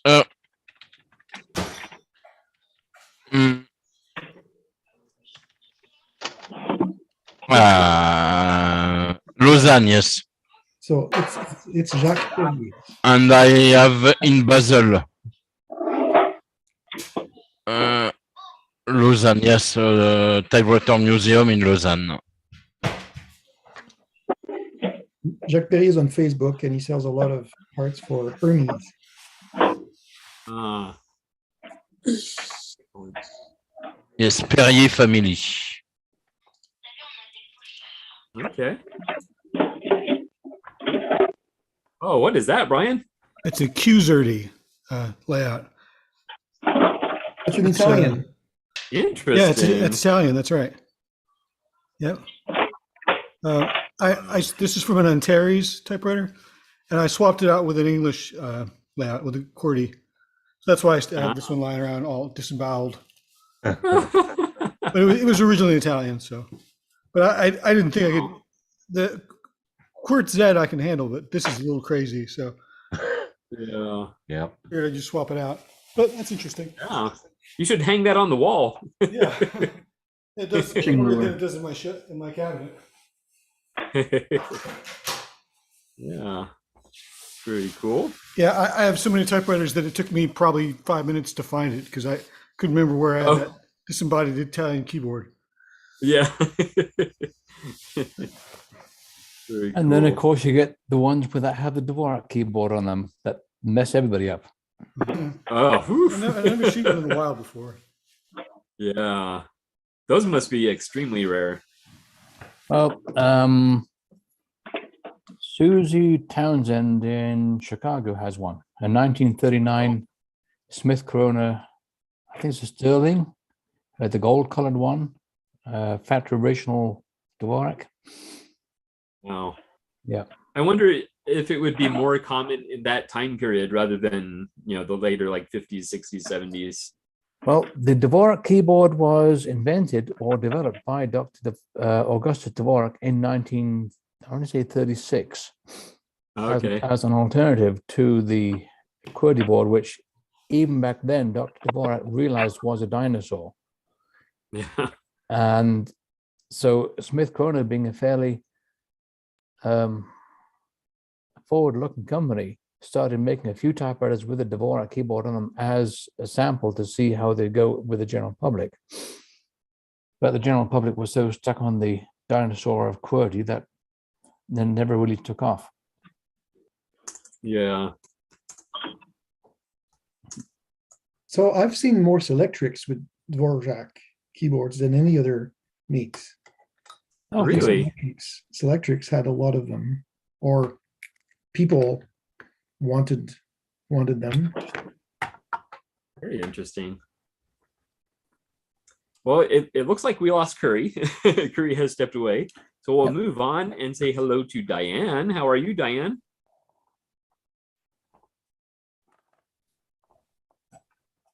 You're muted, Diane.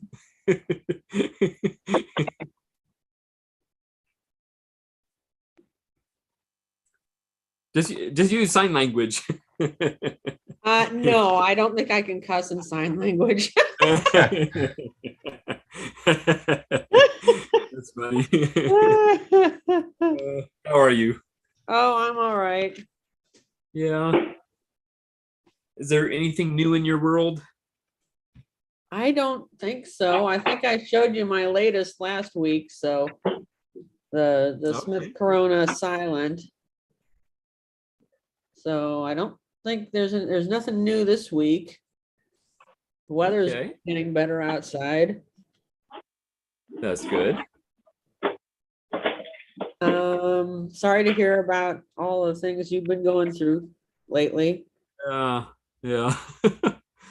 My goodness. Yeah, I think things are looking up though. So it's yeah, things are definitely better. Yeah. So but yes, go ahead. I did try to make some a mold for typewriter feet, but unfortunately I was not successful. Oh no. Well, I guess one of the ingredients I guess it was too old by the time I tried it. I don't remember seeing anything that it had a super duper short shelf life, but I guess maybe it does, because it's like I stirred and only when I poured it out did I see the two colors. I'm like, oh crap. that's no good. So it didn't work. I'll have to try it again. I almost need a drill to blend it, because it was very hard to stir. It's like Ted's looked a lot easier to stir. I think he must have used it fresh or something. Yeah.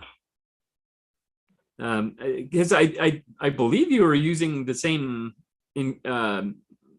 chemicals that he was using, right? Yeah. Okay. Yeah, but I bought them, but I wasn't quite ready for whatever reason. And I didn't do it immediately. And so they've been sitting there, they've been sitting inside. So I didn't think it would be a problem if they were sitting inside at room temperature. You know, it's not like the temperature fluctuations that we have around here would be hurting in air quotes. I figured, okay, they're inside, they're probably okay. And like I said, I read the documentation, but I don't remember seeing anything about it being a real short shelf life. Yeah.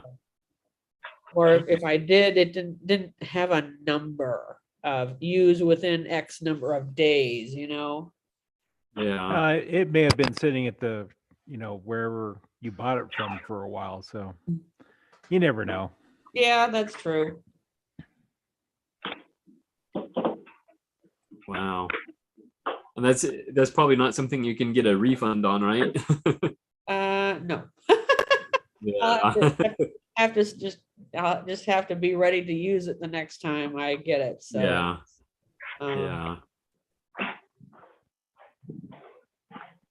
Yeah. Well, I will go ahead and ask you the International Happiness Day question. What are some things that make you happy? Me? Yeah. Well, I hadn't really given it much thought. That's okay. Just say typewriters. I mean, yeah, there you go. Typewriters make me happy. Work does to some extent, because it's been kind of helping me to cope with all the stuff that's been going on. So between work and typewriters, they've been keeping my mind occupied. So I'm just fine if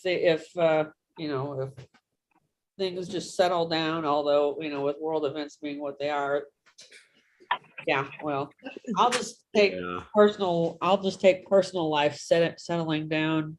I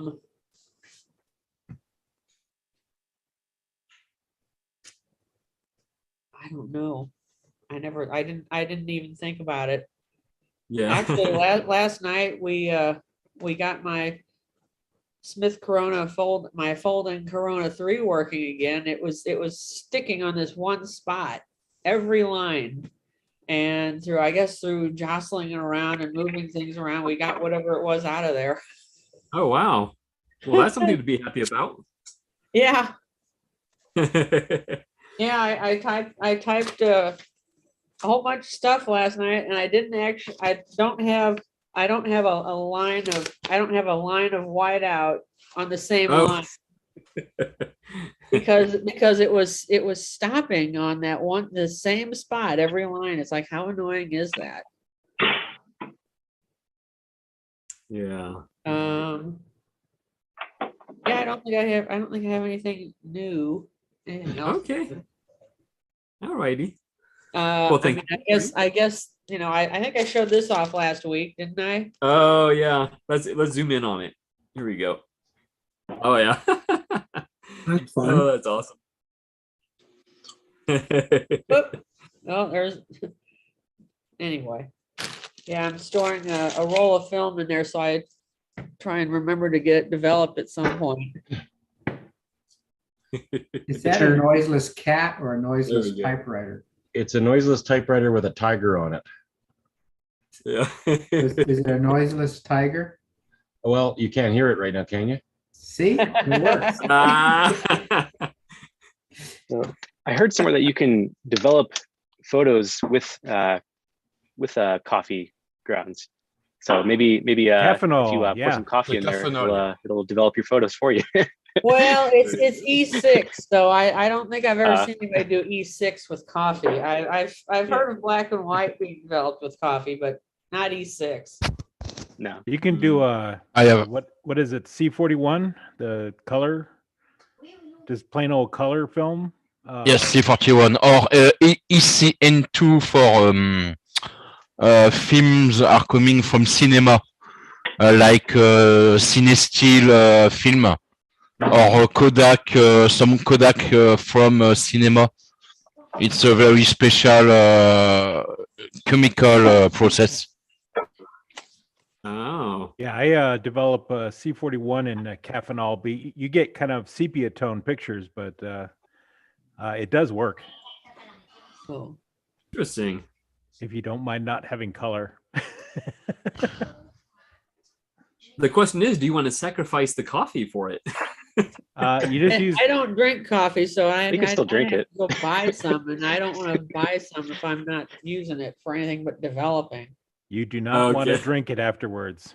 I don't drink it before, so I'm not a coffee drinker. I'm not an alcohol drinker either, so I'm kind of boring. Yeah. Do you drink tea? I drink tea mostly in the summer whenever I can just put some tea bags in a bottle of water and stick it out front. Sun tea? Yeah, and be happy that somebody didn't come by and steal it. Like I seriously, I had that happen at that other place I lived at before. I think it was probably back in 2018, 19, I don't remember which, but I put out a jug of water with 2 tea bags in it, and I came out later and it was gone. I mean, who does Weird thing to that? steal. Well, maybe they were thirsty. That's the stupidest thing I've ever seen. But anyway, don't get me going down that train of thought. Yeah. Oh, I did get the Underwood 3 with double Gothic working. Oh, excellent. The standard. It's not Nice. a 3 bank, it's a standard. Okay. So yeah, I got it working and it looks good. Excellent. You have a type sample? That's what I'm getting now. Excellent. My pile of type samples. Perfect. they're in chronological order by year of manufacture. All I gotta do is remember what year it was made in. No, that's okay. Oh, that's so beautiful, isn't it? Oh, Oh, wow. I love that. Yeah, this is the pica. Wow. Oh, I have an Olympia that's an elite. But of course, it opened up on the Olympia that was the manuscript, but here they are together.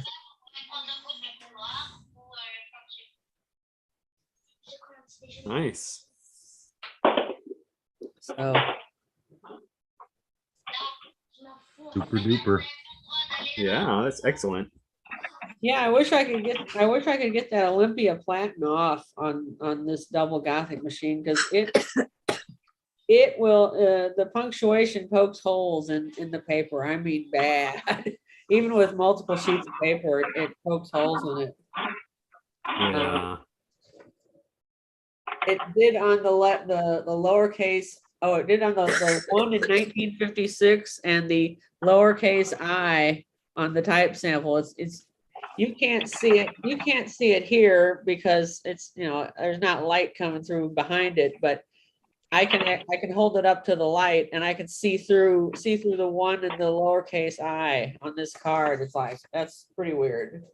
Yeah. Yeah. So it's got a really hard platinum. It's on the list of things to be replaced if I can get it off, which of course is the problem because I haven't been able to get it off. Yeah. Yeah. Well, that is a beautiful, beautiful typeface. I love that. Definitely. Yeah, the seller had said rare, what do you say? Rare mill typeface. And when I got it, no, it's not a mill. I guess he thought it was a mill because it was all caps, but it was not a mill. It was the double Gothic. Yeah. So excellent. Excellent. Very cool. Well, thanks for sharing, Diane. All right. David Corneli, how are you? It's been a long time. Are you there, David? Yeah, hello. Hello. Hello. How are you? How are you? Oh, you're cutting I'm out. okay. Oh, Jumping. okay. I'm jumping about. I'm running around like a chicken with my head cut off. I'm moving. Oh, okay. Oh, Journey back to the United States. oh, okay. Because you're in Germany right now, right? Yeah, Stuttgart. Yeah, Stuttgart. But okay. I have enhanced my collection while I've been here, and now I got a problem. Oh my goodness. My problem is that I have a weight limit going back. That's my problem. And I'm also not a lone individual, so I'm going through the collection now and making sure I know what's going on. But what makes me happy is finding like these machines I didn't know I had. Like I didn't know I had a Roma Calibri. I didn't know I had a Hermes baby, and also I knew I had an Empire, but I didn't realize it because baby. So that's pretty exciting. David, what's your Quartz to Qwerty ratio? It was not many quarts, but now it's like 100 to 50 or something like that. So you got to get good at it. Yeah. Well, my problem is that I like Erica's, right? So when I was back in the States, I had a couple of them shipped from over here at it's not cheap. And I was like, wow, these are really great machines. And then so before I left, I had a limited collection, and I kind of gave away one that I really liked. I was like, oh man! So I've been questing now to replace Model S. So I've got quite a few now, along with a bunch of the other airplanes. So, and most of those are, Qwerty, of course, here. But I'm not a touch typer, so it really doesn't affect me too much. Maybe on a page, I'll make the mistake once or twice. Other than that, it's usually a hunt and peck, so don't really know what the letters are anyway.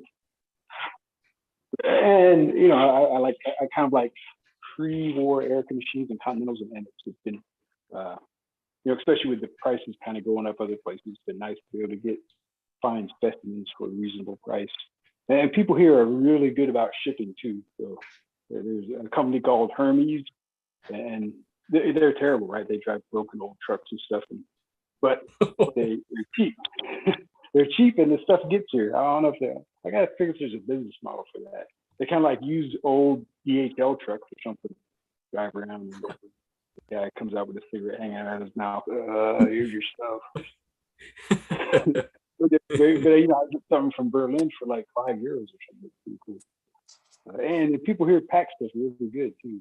I haven't in the States. I would get every once in a while, a KMM or something in a box, just that, right? And it's hanging out how the box and it shows up here. You get stuff and it's really well packaged. I miss that. Yeah. Although when everybody sees how many I have, I probably won't be allowed to buy anymore for a while. But yeah, that's what's happening to me. And happiness is an easy to find serial number on a typewriter. Something that I've grown to love and enjoy this weekend. And the Erica's all enough to find serial numbers. Some of the other ones are a little more difficult. But yeah, looking forward to talking to y'all on the other side. Yeah. Yeah. Did you say what state you're going to be in? Nebraska. Nebraska. Okay. Excellent. My work, I'm sort of stuck. I don't know a few places I can go in. Yeah, that's where I came from. Okay. To go back there as soon as I can get out. Work is kind of busy lately too, I would say. Yes. Things going on somewhere apparently. Yeah. Yeah. Yeah. Interesting. Well, it's so good seeing you. Oh yeah. Yeah, it had been. Yeah, it had been quite a while, so I'm glad you were able to get on. Yeah. I usually lurk on YouTube or whatever, but yeah. Yeah. Excellent. All right. Well, thank you so much for sharing. All right. And Christoph, how are you doing?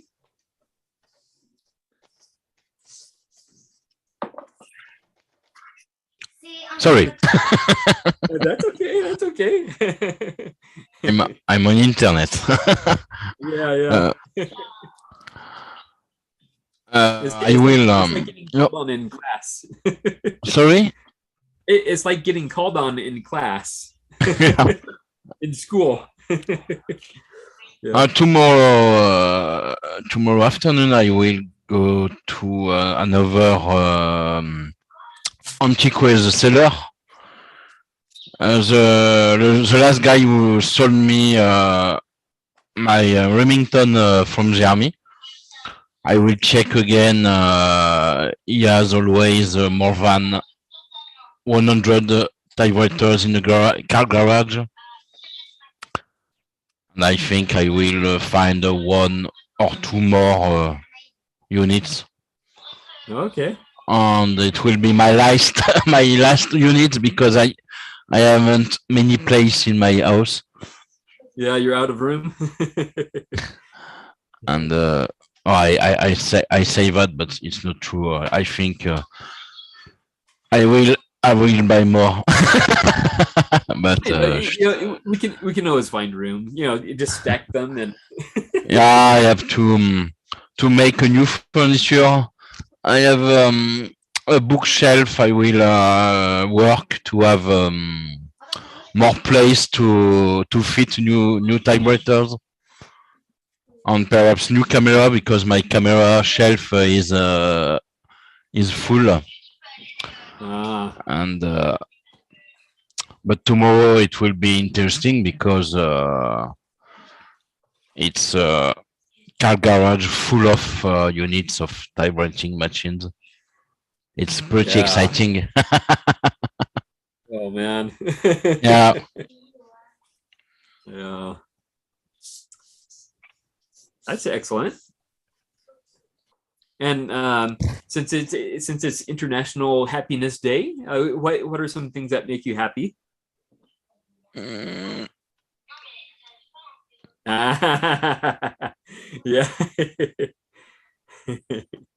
That's a good answer.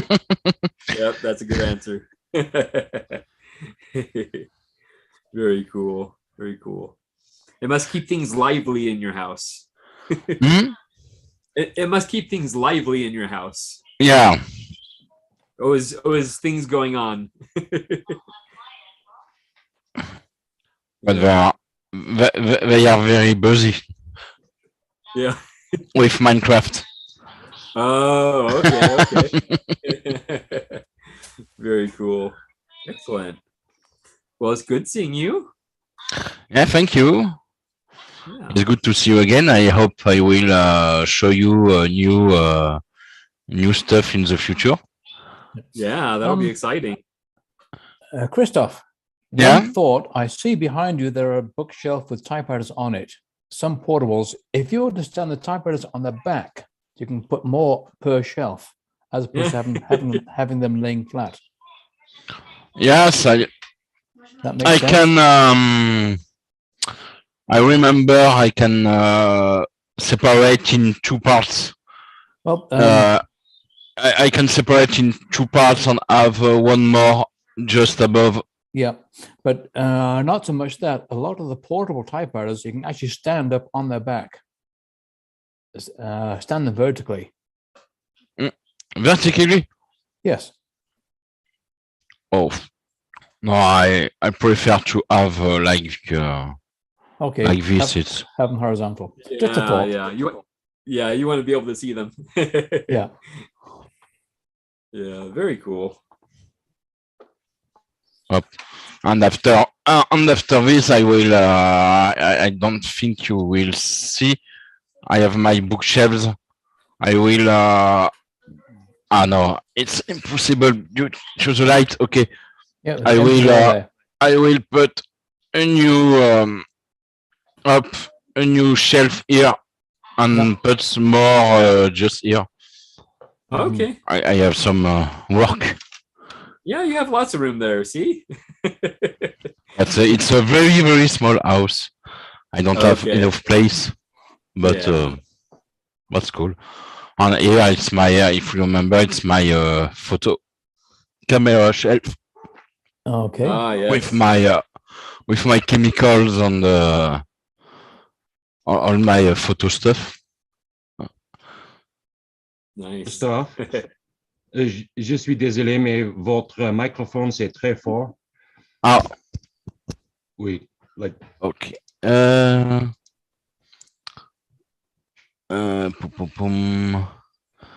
will check the sound. Okay, it is better now. Oh, that's way better. Thank you. Sorry about that. Yeah. No. Okay, that's good. That is better. Thank you, Sean. Yeah. And that's my crappy French. Sorry. That was awesome. All right. And Rich, how are you doing? Hello. Good afternoon. Hello. I'm doing good, thank you. That's good. Busy week, no new acquisitions.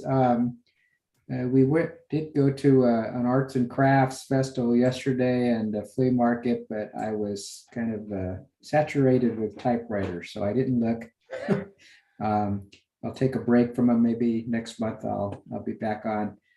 Almost hate to look because I'll find something I want. Rich, exactly. what's the definition of the word saturate? I don't understand that.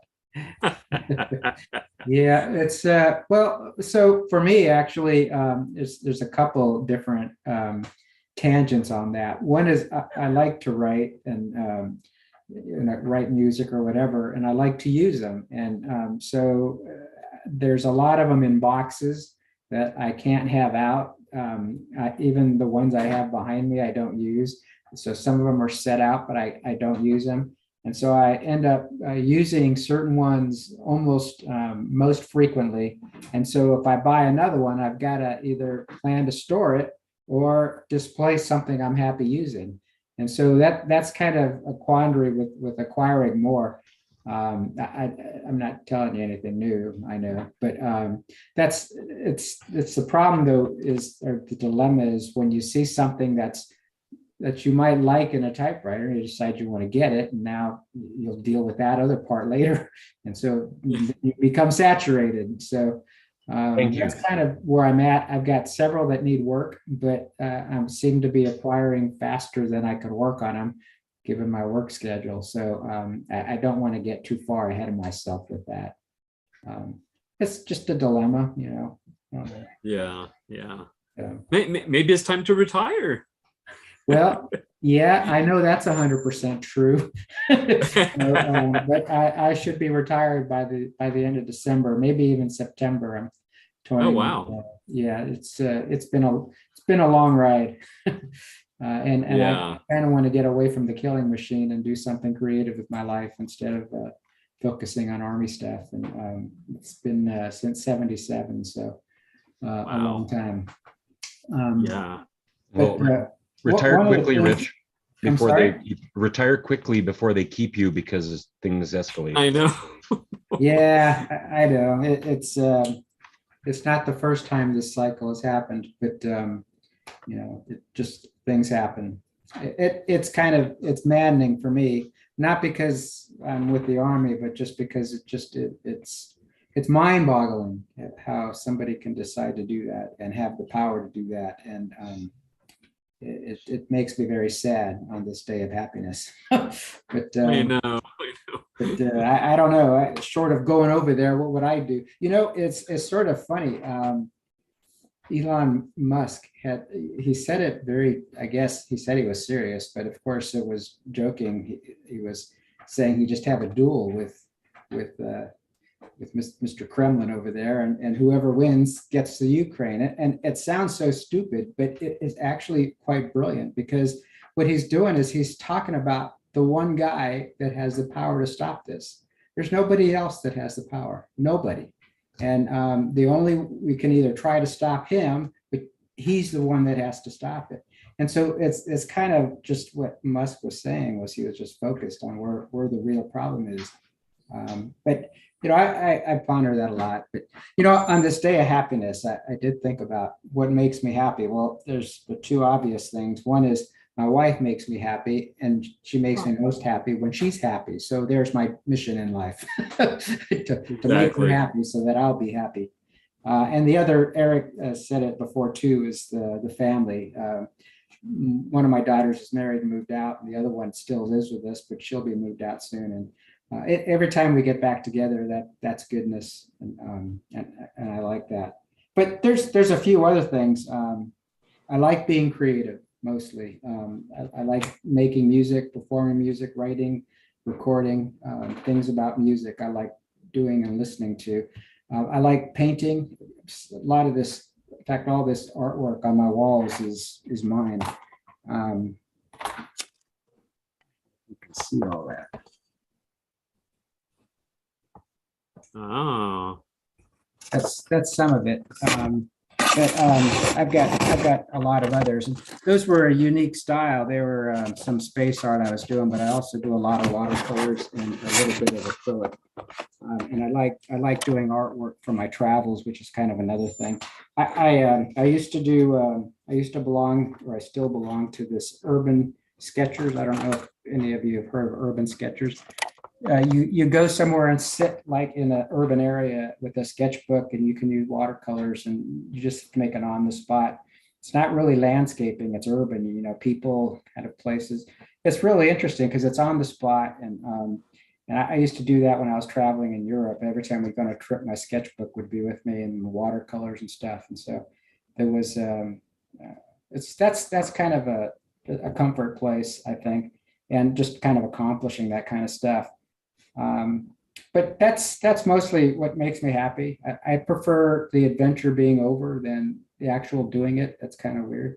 I like having been somewhere more than I like being there, because I'm what the Army would have called a barracks rat. I like being at home, but I still go out a lot and do stuff. I like grilling stuff, cooking stuff, so that's a lot of fun, and I spend a lot of time. I'm gonna grill some pork bellies this afternoon with some chicken. We've talked about my fish and chips thing before. I don't want to start anything. I know. That started a major trend last time. Yeah. So I mean, those are kind of the things that keep me happy. I did write a prompt, and I don't know if it's appropriate for Happiness Day. It's about happiness in the end, but it's I can read it now, or you can wait till later. It's your choice. No, I would say go now. If it's something you want to share, definitely. Okay, it's silly. It's not serious. Okay, so it's called the Happy Gator. There once was a gator who lived in a moat of a castle that was empty, save for a king and his goat. The gator had but one eye to use, the other was gone from a long ago feud. The gator lay famished, for he had not so much food. He was hungry and sad, and thought the king rude. The king would, on occasion, open the castle gate and let down the drawbridge while the goat would wait. Then the lonely king with his goat, he would walk. As they crossed the drawbridge, the king would talk. But the goat understood not a thing the king would say, and the gator below waited to have his way.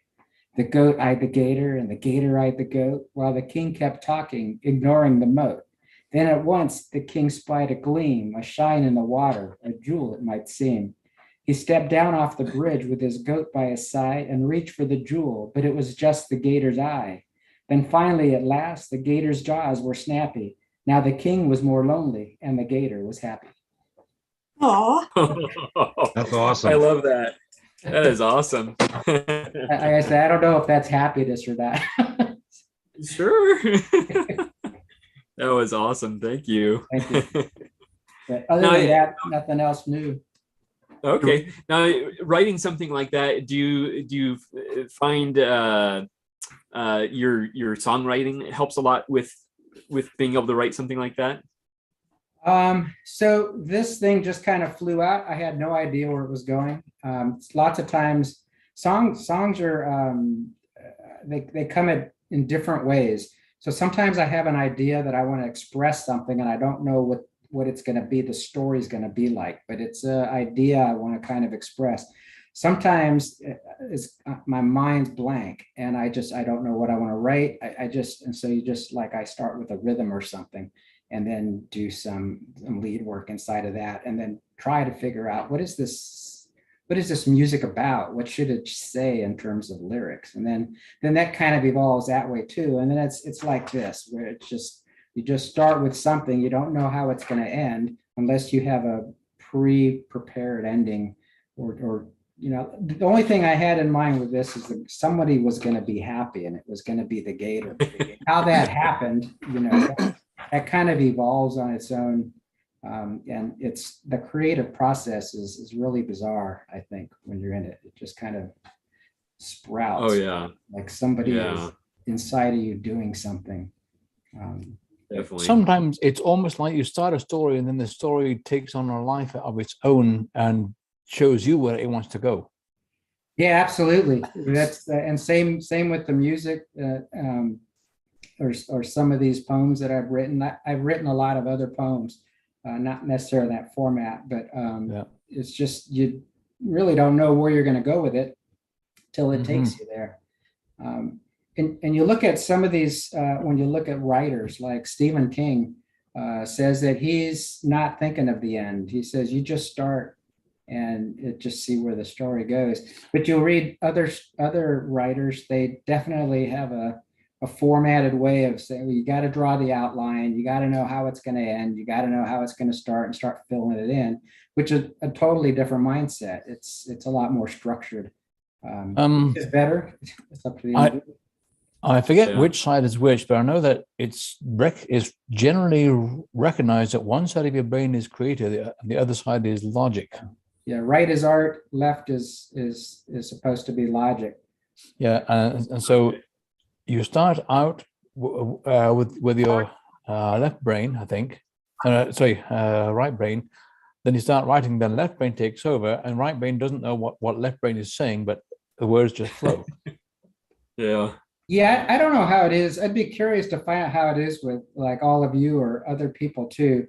I grew up as a teenager being very analytical, and I was, very focused on math and physics and chemistry and all that kind of stuff. And I wasn't really one to give my creative side a whole lot of sympathy Leeway. or activity. But I Yeah. think as I grew older, I picked up a guitar, and it wasn't until I was about 30 till I picked up the guitar and started using that side of the brain. Of course, it's an analytical to learn how to play it, but learning how to make music is creativeness. And so that's sort of like the transition that happened, I think, in my head. And I like my right side better. I like creating things and having made them. It feels more accomplished. I don't know. It's a Yep. weird thing. A bit like driving a vehicle. Driving a vehicle, it breaks down into two parts. There's vehicle operation, then there's roadcraft. Yeah. The analytical side tells you how to operate the vehicle, but then the creative side tells you how to craft the road. Yeah, exactly. Yeah. Okay, I'll shut up now. Interesting. Interesting. Hey, Rich. Go ahead. Sure. There, is that Cosmo or Astro painting that you do? Are those planets? Yeah, they're not. It's not a very good camera, but I've got them all over the place. And I do. So I've never really tried to mimic a real one. Well, actually, I did, but what's funny is for those paintings too. I like doing the bigger ones, but they evolve out of I don't know what I'm going to do. Here's another paper I have, and I know what, or another paper to put that specific painting on.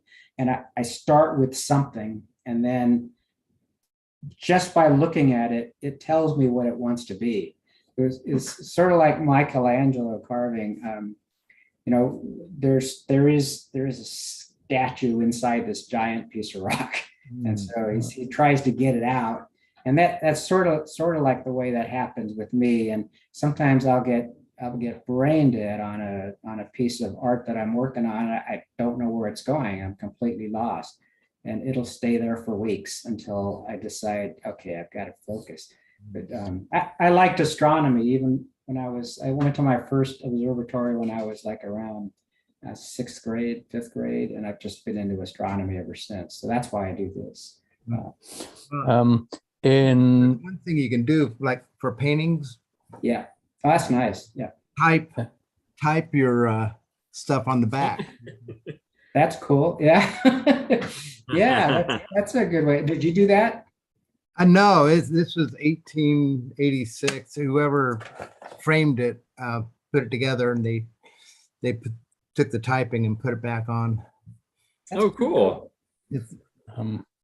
Yeah, that's pretty neat. Combine your passions, as it were. Yeah. I have too many passions. Probably a lot of you too. I have too many things that I go down rabbit holes and just sucks me in. Yeah. In his book Zen and the Art of Motorcycle Maintenance, Robert Persick talks about occasionally getting into a state of stuckness where you don't know what to do. Sometimes it's best just put it aside, leave it, go into something else, and eventually your creative brain will be chugging on it on the back burner, and eventually will come up with an idea and say, hey, try this. I do that a lot, William. I call it incubation. And I don't know whether anyone's used the term for that before, not probably so. But I do that at work, when I'm stuck on something. And obviously, and it's sort of funny with the music too. I mean, I get stuck on something, and I have to get away from it. Yeah. And if I get away from it, it's cooking in there. it's in the oven. And It's when I almost come like back to it, it's almost like you're too into the picture to be able to see the whole picture. But if you step away from it for a while, you start to see the whole picture. Oh, I can see what it needs. yeah, I agree. I agree with that. I do that quite frequently. Yeah. Come back to some stuff.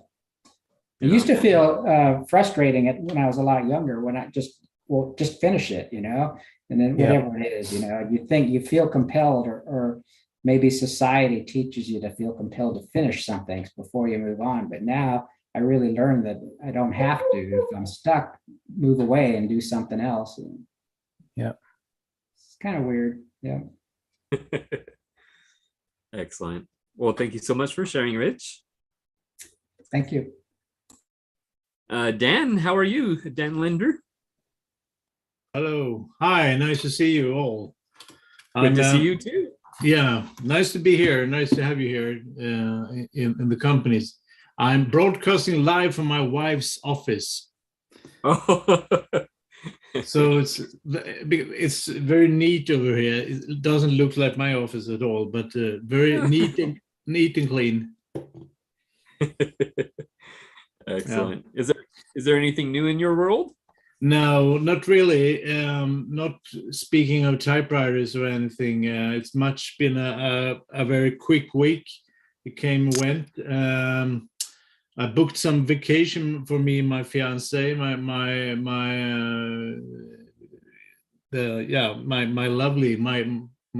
future wife, actually. So we're going to Crete for the summer. It's been the first time traveling since 4 years. Has been set up this week. That awfully nice in July, and I am thinking of bringing a typewriter on the trip. Mm-hmm. Maybe it'll fall through, maybe not. I don't know.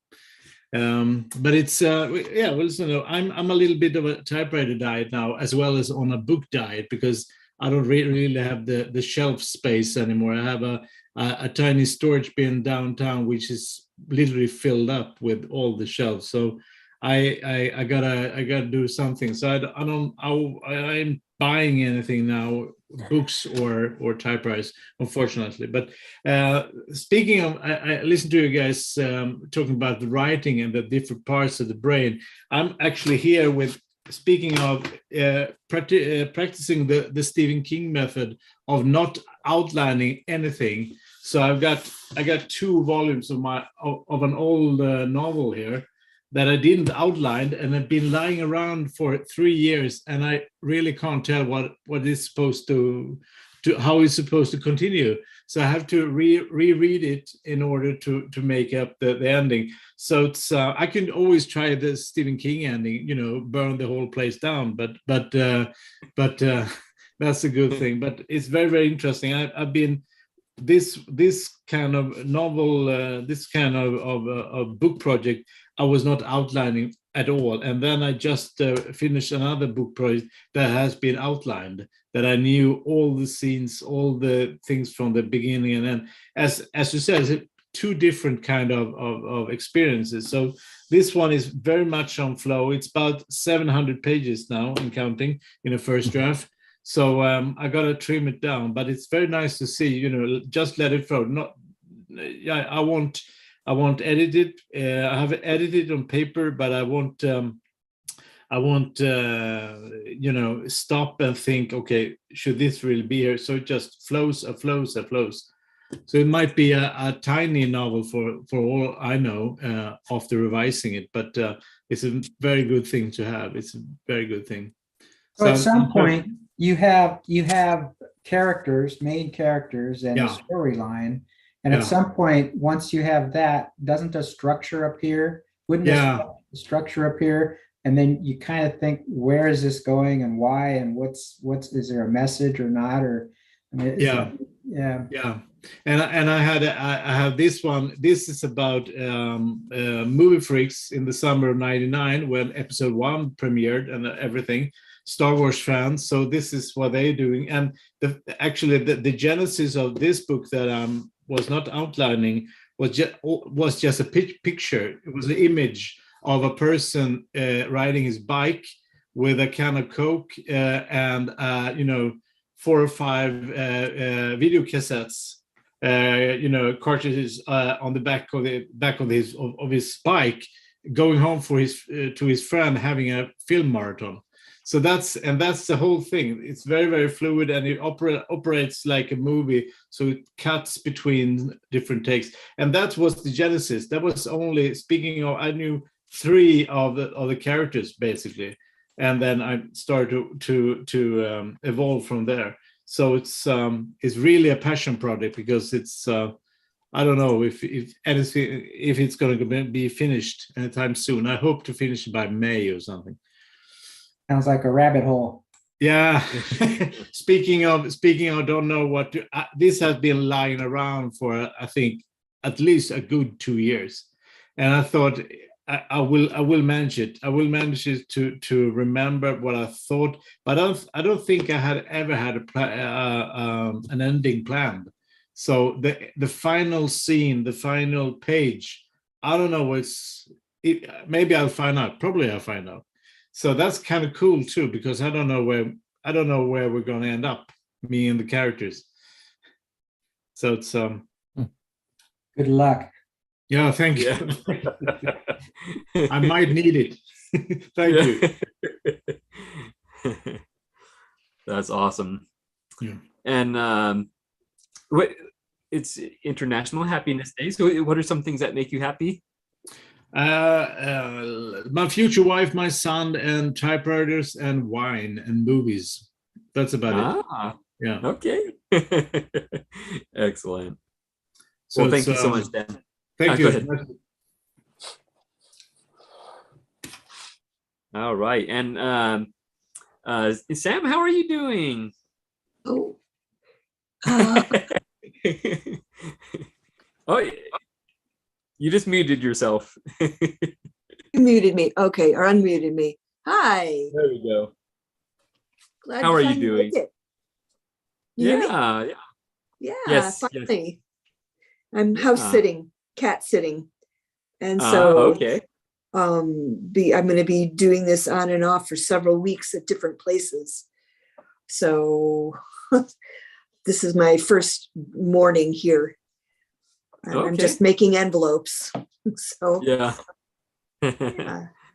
Very I'm relatively new to the retype. I grew up typing from my mom. So it was a typewriter and you typed, and that made you valuable as a secretary. I didn't know that I'd be the rabbit hole, didn't know I'd be falling down the rabbit hole about a year or so ago. And so I'm not really into collecting so much, being a renter, and having just moved from a large space to a very small space where out of 100% of the space of the bedroom and the living room that is mine, 58% of it is dedicated to office because of my other businesses and all that. And now I get to buy typewriters on the business card because, the kitty just came out to visit. Oh, okay. Hey, Marbles. Oh, goodness. Here, hold on. Say hello.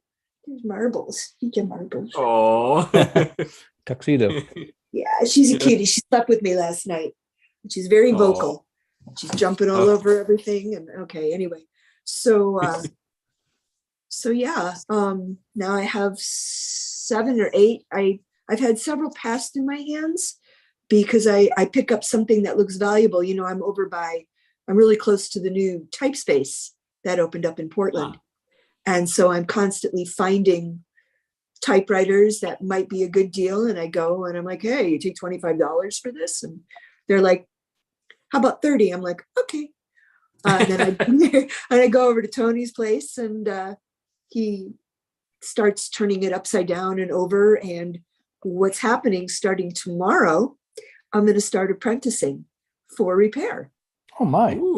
So yeah, there's a couple of us. And I'm also like, when I'm in the shop, I've been in sales all my life.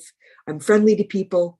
I can direct people towards what about this typewriter? If I was a 13-year-old girl, I would love this for a gift. Look at, so I can sell if he wants me to help sell. I've got my typewriter earrings there, the ones that I showed on Virtual Harmons. And one lady, she came in. They look great. Thank you. I've got I even saw them when more I was stuff. there. There's even more. Actually, one of these, I've got these little typewriter pieces. One of them actually ended up in my food bag. But making necklaces. They've been laser cut. And then one of them's got a Remington, an old Remington on, and the other one's got an old torpedo on. And they're too big for earrings. So I'm working on making just a necklace for them on a bunch of different typewriter related things. But where was I going with that? Oh yeah, he sold a pair to a woman. The woman came in, she bought a typewriter table, the Typewriter Revolution, what's his name's book? I can't think of his, he was just on. Richard Paul's. Monk's book. Okay.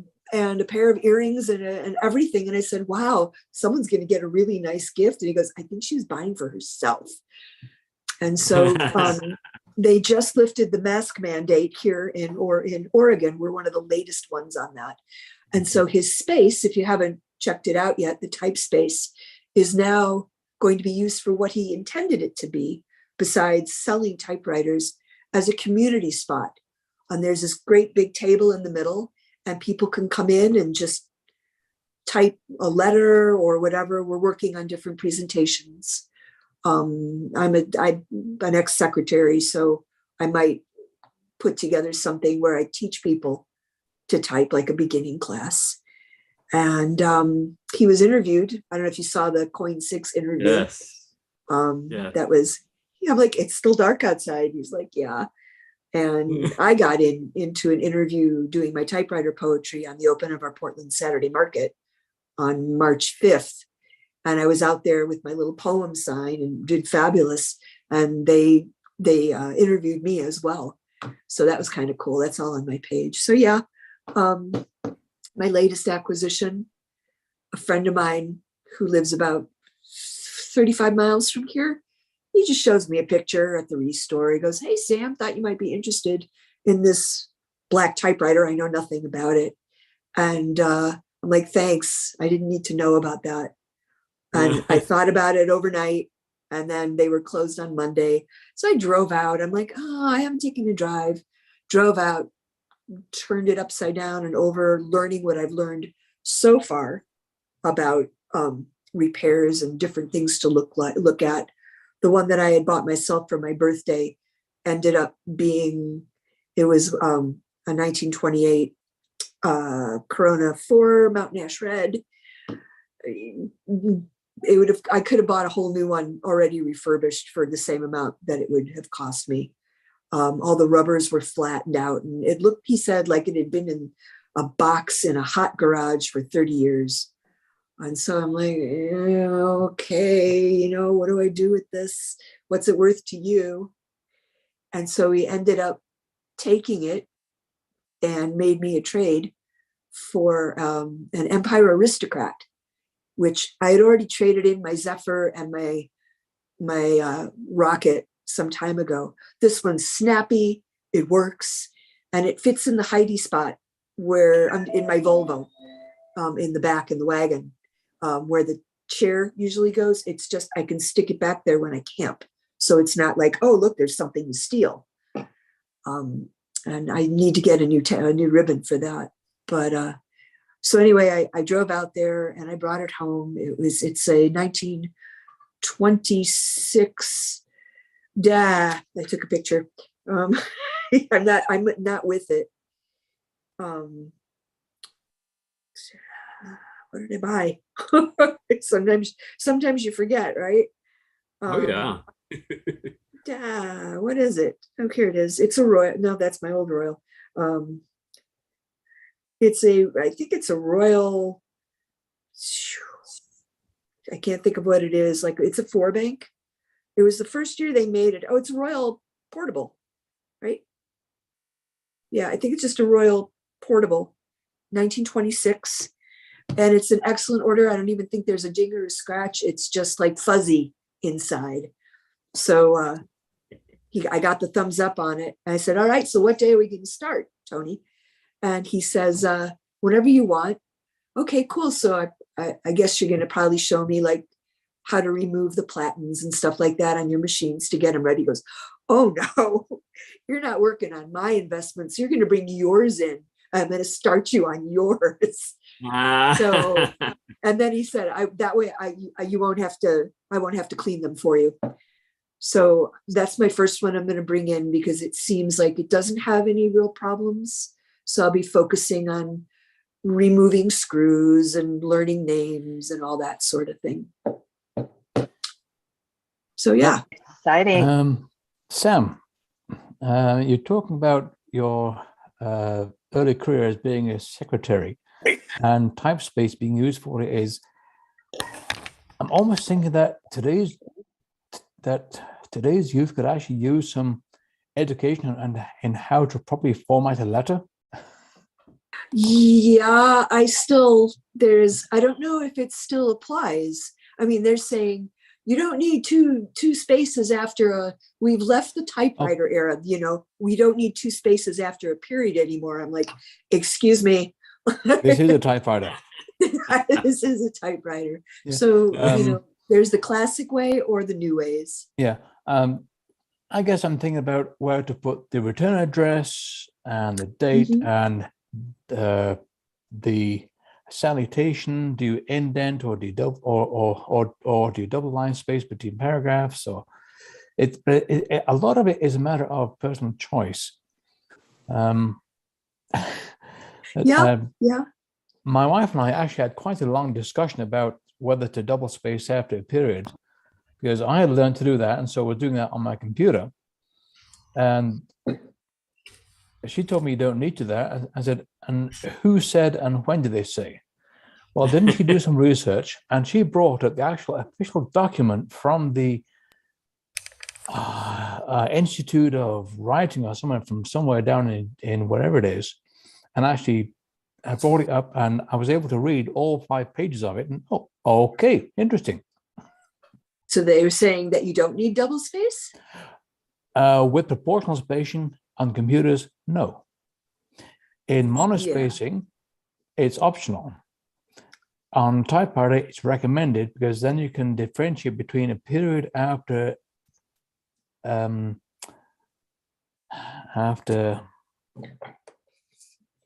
lost the word, an abbreviation or a period after a sentence. Yeah. Like, if you're doing this, etc. period, That single makes space, sense. then you want a single space, whereas at the end of the sentence, period, now you start a new double space, now you start a new sentence. Yeah. Well, Yeah. I don't know. It's built into me. I mean, Yeah. maybe texting, I might be lazy, but it's pretty built into me to do 2 spaces after a period. Yeah, I missed the memo too. I don't even know when that transition happened. All of a sudden, I found out people were arguing about it. I said, why are they arguing? It's 2 spaces. And Let's see. I'm old. The transition basically came out with word processing programs that were able to proportional space. Right? If you print on a dot matrix printer, you want to double space. If you're printing on a LaserJet or inkjet printer, then you can single space because the printed word is then produced proportional spacing, whereas a typed, be that type bar, type element, daisy wheel, or dot matrix is always uniform spaced. But you're giving good rationales for why somebody made that decision, and it all makes sense to me. But my space bar still hits 2 spaces after I type the period after the end of the sentence, because that's the way I grew up. And that's, I mean, it might be wrong. Muscle memory. What are you going to do? It's muscle memory. Yeah. We're Yeah, showing our age Exactly. by doing it. We're giving it away. So with what Juliana taught me, when I'm typing on my computer, it's single space. When I'm on typewriter, double space. Nothing improper about it either way, I don't think. Yeah. Well, it depends on if you're turning in a paper, it depends on the school you go to. Very true. APA 7 says single space or what your institution gives you as far as rules. So, oh my God, I can't imagine. I can't imagine having to type like a 20-page paper and just looking for, errors, misspells, stuff like that. And now you got to go look through for any extra space between your period, or you get docked a point or whatever. I think they use Grammarly. The professors probably use Grammarly to find it quicker. Maybe, yeah. And my daughter got all upset because her teacher told her that if you use 2 spaces after a period, it shows that your parents did your homework. And she says, "You taught me to do 2 spaces." That is funny. God. That is funny. Yeah. But it makes sense. Yeah, I guess. My sometime last school was in 2009. That's when I finished my MBA, and nobody ever asked about spacing after a period in any of the papers I did for the different professors. It wasn't, and so I would have imagined if it had switched before then, I would have been told about that at 09, 08, and 09. Nobody said anything about that. So that's, again, I missed the memo, and nobody came back to slap me for it. So I didn't even know I was wrong. So I didn't even get a degree until officially 2013. I started in 2005 and, had to write 20-page papers on the chocolate in Mexico and a full Spanish 20-page paper in Spanish, which they do have their own rules about punctuation, but double space after isn't one. When you say like an egg, I'll just say it in English, like an egg, a glass of water, and a phone, egg, glass of water, and phone, you can put a comma after the egg, but not after water and phone. So you're only using 1 comma rather than, it's a listing thing, but nothing about the double spacing. So that might be, I don't know. Interesting. Admirable. Yep. Well, I'm going to ask you the question I'm asking everyone else. What makes you happy? There's a couple things. One, that I'm back where I'm house sitting. I'm walking distance to my old neighborhood where everything was walkable. I could just put my typewriter and stuff in my cart and walk a block and a half and set up in front of New Seasons. Now I live like 5 miles further out, and there's nowhere to walk to anything. It's all residential. The closest thing is like Home Depot, Olive Garden, Target, and I don't actually go to any of those places. And so it's kind of frustrating. I just drove over this way yesterday, parked in front of my old house, which just sold. And I just wanted to cry. And I went back to see, because I had forgotten to yank my echinacea out of the ground. That was all changed. And I went over to my neighbor across the street, and her dog had passed, and I didn't get to say goodbye, but she had a hot toddy and we played dominoes. So that was happy. Oh. And I get to house sit a place in a couple of weeks that I do meet and greets. They've got 2 dogs, 2 cats, and a cockatiel. And it's about 10 miles from my house. It has to be a multi-million-dollar house. It's right on the bank of the Columbia River. I'm just going, looking all over. They've got 1 room dedicated for pottery, 1 room dedicated for jewelry. And she even said, if I want to bring my kayak down, I could just go put it in the backyard. Beautiful, beautiful place. Not mansion-y looking, but more Pacific Northwesty, big looking.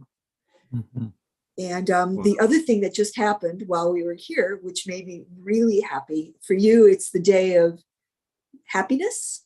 For me, it's the day of the one time a year you can balance an egg on its end. And I've been doing that and taking pictures, and I've been trying since 7 a.m. So I suppose it's where you're at in the vernal equinox. And I did it at exactly 11:11. And I took a picture, and I don't know if it'll transfer over. I may just have to hold it up, but I will do so. Oop, no, that's not it. Where'd it go? And yeah, let's see here. It's inside out, but We can read it. it's balanced. Oh, really? For me, it's backwards. Yep. And Yeah, we so see every it. year, I do this every year. Wow. And so it's a fun thing to try. You got to have it right. Usually there's about a 12-hour window that it works. So I used to work as a baker with a lot of fun people. And if we happened to be working on the equinox, we would line up as many eggs because we'd have these like big flats of eggs, right? We try and line up as many eggs as possible. That was always fun. So you know I'm not crazy. I know you're not crazy. At least it works in Oregon. I know that. Yeah, I do it every year. And they say, oh, you can balance it any day of the year, but I have tried. And I have never been able to do it. It's just on the vernal equinox. Yep. Wow. And that happened while I don't know, I was sitting here listening and trying to see if I could do it. I've been trying, and then I'm like, I won't move. And I got the camera. But ironically, it was 11:11, which I'm one of those people with the 11s. So that made me really happy. Yeah. Wow. That's awesome. So it's obviously to do with the position of the sun versus the latitude of where you're at and the position of the moon causing gravitational harmony. Hypothetically. Yeah. In theory. Excellent. Yeah. Excellent. So yeah. Oh, Wow, and something else that made me happy was these showed up in my mail the other day. They're from the Incarimo and somebody from Type Pals, I think.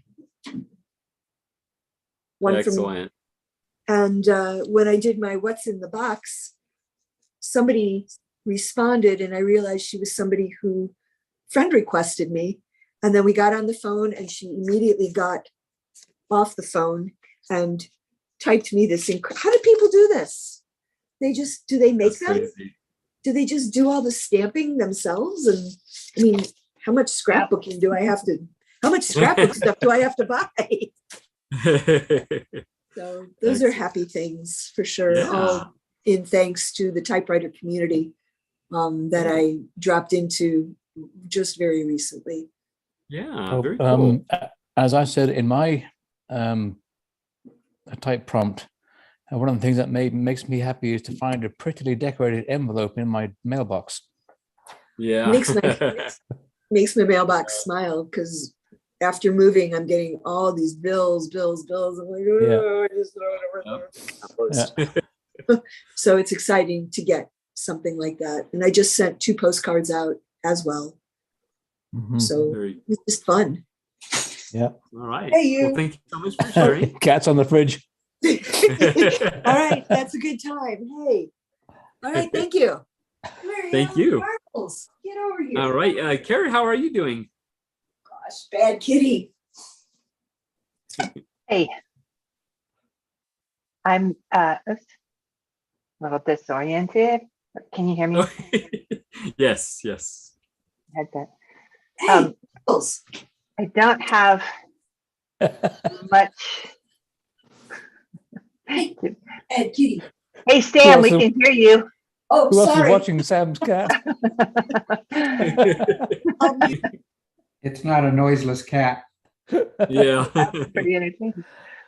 So Stan was talking about type space, and I went up to Portland a couple weeks ago. My wife had a bit work thing, and I had a doctor thing, and I ended up going to type space and hanging out with Tony for a couple hours, and he took me in the back and showed me all the stuff, and it was really fun. And yeah, that was just really a blast. I didn't know that I was going to be there that long, but the feeling of that place, if any of you are ever in Portland, and you know, Bob's not there, but like Bob's been there, it just has such a nice feeling to it. It's such a warm and welcoming space, and there's so much cool stuff there. And the big community table is just like waiting for people to show up and type on it and stuff. And he's got great plans. And he's just really fun and nice. And some of you will care about this, some of you won't, but the saga of the smelly typewriter Yeah. Part 17. has completed.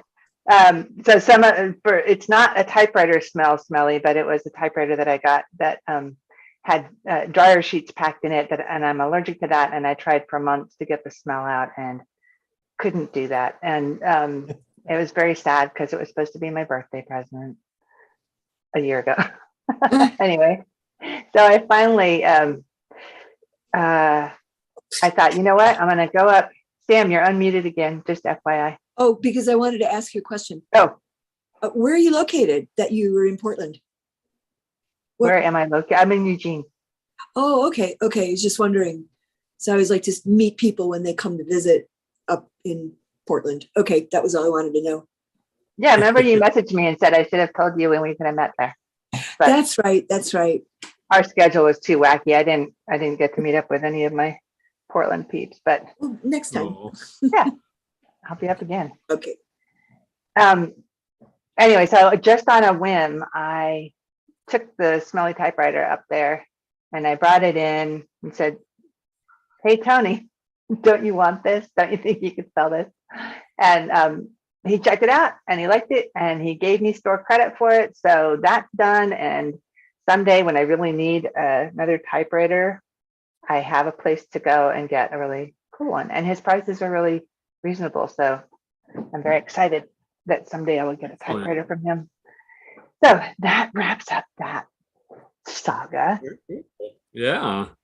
And I also did another, I feel like I need a typewriter people bingo card or something, because I went up to Junction City, which is, it's a little bit north of Eugene. It's about a 20 minute to half hour drive to meet up with James Cagle, who some of you have seen on he's mostly hangs out on the typewriter maintenance page, but I think he might be on the Austin Typewriter. I'm not sure what all Facebook things but anyway, he's been repairing typewriters for over 60 years.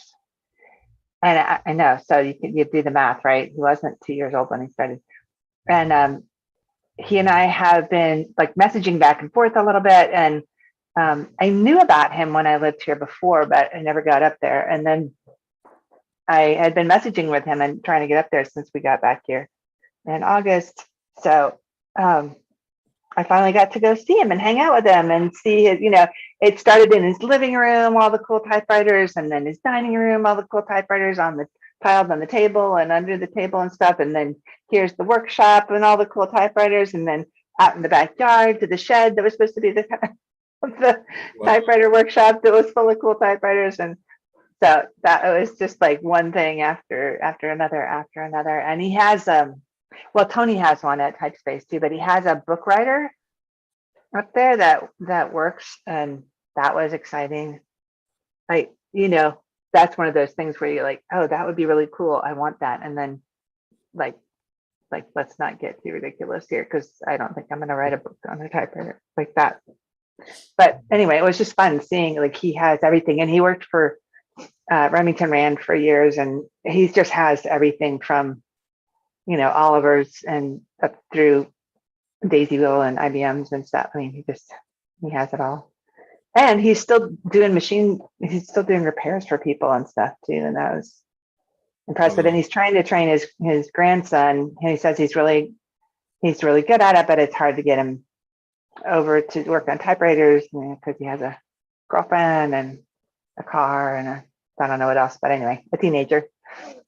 But it's nice to know that there's a new generation possibly coming up. And what else? That was all fun. And he asked if I would help his daughter, like when he's done with this mortal coil, if I would help her deal with the typewriters. So I made that commitment that I would, assuming he goes first. He seems like the kind of person that just keeps going and going. And I feel like every day it's a little sketchy on my world. So we never know, right? I'm like, yeah, if you go first. If I go first, you're going to come down and help my wife? I don't know. But that felt like a huge accomplishment. Yeah. And not exactly typewriter related, but part of the reason that I went to see him that day, and part of regards what makes me happy. Some of you know I've been building a studio in my backyard, and it's coming along. It's not done yet, but the main priority for that space is doing clay work again. And I popped in here just in time to be hearing the conversations about how you have to walk away from your art sometimes and let it sit, and then you come back and see what it really needs, and how that's different than when we're younger and stuff. And that was a really nice thing to hear, because part of why I went to Junction City that day was on the way, I picked up a kiln. And it's been a long time since I had a kiln, and had like charge over my own creative space. So it's not exactly a typewriter, but I think it's typewriter adjacent. And I do have ideas. I mean, somebody was saying about blending your patterns and stuff, and I have had a lot of thoughts about how do you, like, I don't know how you put typewriters and pottery together, but I look forward to figuring that out. I'm sure there's ways of doing it, you know. Tara, I got ideas. Yeah. Do you, brother? My brother Sean. I will send you a letter after this with all of my ideas that just popped into my head for you. Oh, thank you. I count on you for that. Thank you so much. And I'm taking any ideas. You can chat me, you can message me, you can whatever. Send me a postcard. Excellent. But anyway, that's what made me happy. I was just like bouncing up and down. I feel like a little kid with the best present ever. Very cool. And I don't think I have any new typewriters. Congratulations. All right. Well, thank you for sharing, Kara. And I do want to say, so around 12 o'clock, we're gonna be, the live stream is gonna end, but the Zoom session is gonna stay on for Larry Presnell's performance. So I hope you guys will stick around for that. And if you are on YouTube, you'll want to, in the chat, I put the link that you'll want to go to find out how to log into the live session for Zoom. So you can be part of the audience. So that's gonna be starting in just a few minutes here. Yeah, but I do want to say hi to Mike Durling. How are you doing? I'm doing pretty good. Sorry to get in here late, but anyway, nice to see everybody here. And I haven't done a lot of typing this week. I got one postcard out, and I did receive one postcard, so maybe somebody will recognize this, but that just came in yesterday. So Cool. that was a nice surprise. I wasn't expecting that. I think I know. That's right. Sweet. And of course, now I know what you look like. Yep, that's right. And I've got at least one other letter that needs to go out to somebody else that's on here. But so anyway, not too much new going on. I have this little toy thing I got here, which is I don't know if you can see it, but it's called a plotter. Gem postcard duplicator. Ooh. Oh my gosh. So it's got this, this thing, and it's got a pad here that you put ink on. And then it's basically a miniature mimeograph, but you type or draw on a stencil. Oh. Then you attach that, and it only does, postcard size, but it's, it's a little toy. Oh my God, Mike, that's so cool. Yeah. Where'd you get this? Very cool. Try to, I'm not much of a artist in terms of drawing and stuff like that, but I'm going to try to make some postcard designs and stuff like that. Can you still get the stencils? No, but it came with like 5, but I got a book which I showed the other week. I think it's called Cheap Copies, that has some directions on how to make them. And so I'm going to try that. And there are some commercially available things you can get to make stencils. I may go that route down the road, but it's sort of like you get a very fine thin tissue, like a Japanese tissue, and you coat it with a wax mixture, and then you make a stencil with that. That's fascinating. Sounds a lot like a Gestetner stencil. Yeah, exactly what it is. Yeah. Oh, okay. Excellent. I used to type on stencils, and then when I was a lot younger, I used to make a bulletin for our battalion, and I would do it on a stencil, and then I'd go to the mimeograph machine and print out a whole bunch of them. So I've put many 1,000 copies through a Gazette machine. yeah, this sounds interesting, Mike. Yeah, so when I go down, there's a local ancient office supply store. I'm gonna go down there and see if they've got any dispensers.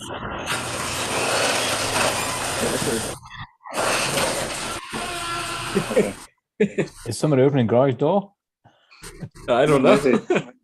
I think Larry's getting ready for his set. So He's pumping up his guitar. Yeah.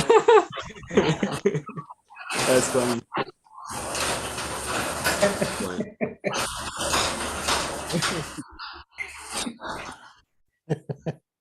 That is very interesting. Like an Alfred Hitchcock movie. I know, huh? All right, Larry. Where are you, sir?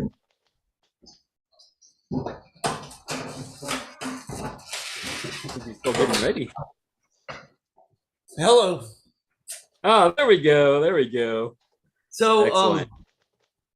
if you notice, I was going back and forth between my computer and here because my computer, like on here, I don't see my head, and I'm assuming you can see my head. We can see everything. Okay, good. Because it's really weird looking at my phone and going, wow, it's not what I usually see on my phone, but it happened at Herman's. Well, not last time, but the time before, I couldn't see myself. It's so weird. I see this part of myself. My wife just came home, and I told her, go ahead and park in the driveway if you come here after 3. I said, just park in the driveway and then come in the front door instead of coming in the garage. And I was like, well, there's no point in her parking in the driveway. I'll just let her in the garage. Let her know it's okay. So, Hi, Larry. Yeah, time to start, huh? Hi, Larry. I heard. Yeah. Oh, hey, So- David, I hear you, but I can't see you, but I hear you. I think. We can see you, and the pictures behind you, and your cold steel typewriter on your toolbox. Yes. And ukulele hanging on the. There's my hanging on cold the- steel. I think that's my last one I got. I'm not sure. I got it a couple months ago. Yeah. It goes with my desk in here, which is pretty cool. Let me get something. Yeah, yeah. So just as a reminder, Larry Presnell performed at Virtual Herman's. I'm not remembering the date offhand, but recently. February 19th. What was that? February 19th. February 19th. Yes, thank you. So on February 19th, he performed, did a set, and unfortunately, we weren't able to get a recording. So we're having an encore performance by Larry Presnell, and he's going to be doing some music. So that's one reason I'm taking the actual YouTube live stream off, is because there could be copyright issues. So yeah, but he's going to be doing some songs for us. So I hope you guys will be able to stick around and yeah, enjoy it. And again, if you are watching on YouTube right now, be sure and check the chat. I included the link of how to find the information to log into the Zoom session so you can be part of the audience. But yeah. Can you hear me okay with this computer? Yeah. Okay, just for right now, I want to show you this. This is, I mean, I know that's not a lot of mail, but it goes back to 2018, so it's not a lot of mail, but it's a lot. See, I don't think I've ever sent a Christmas card in my life, but I wrote. Did I ever write my mom? My mom or dad probably wrote me once before, because everybody don't get Christmas cards from an ex-sister-in-law and one of my brothers and my sister. No, my sister doesn't either. Anyway, I just never was great at return. So anyway, Curry, he's my type pal. Curry is my type pal, and he sends me a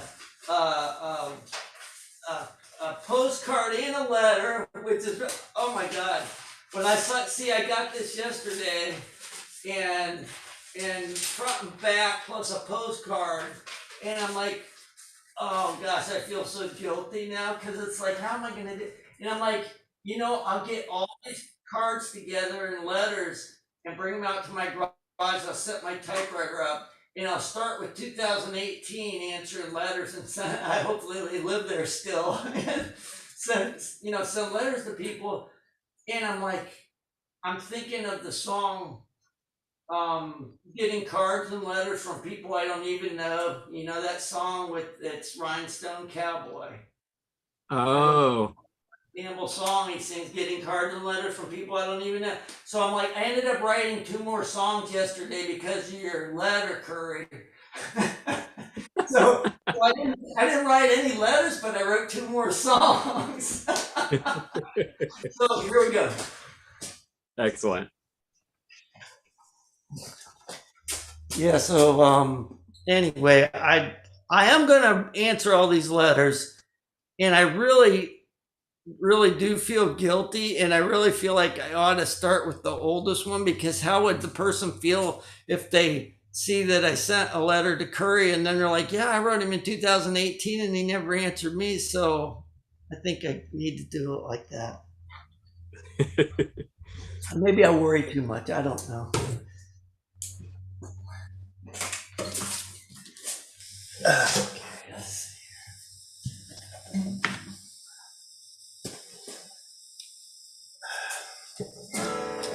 And here's my typewriter hat. Nice. Which will stay on as long as I don't get too hot. I got the air conditioner on. Excellent. Let's see. Oh, I gotta put a cape on this thing. So this first one, the words seem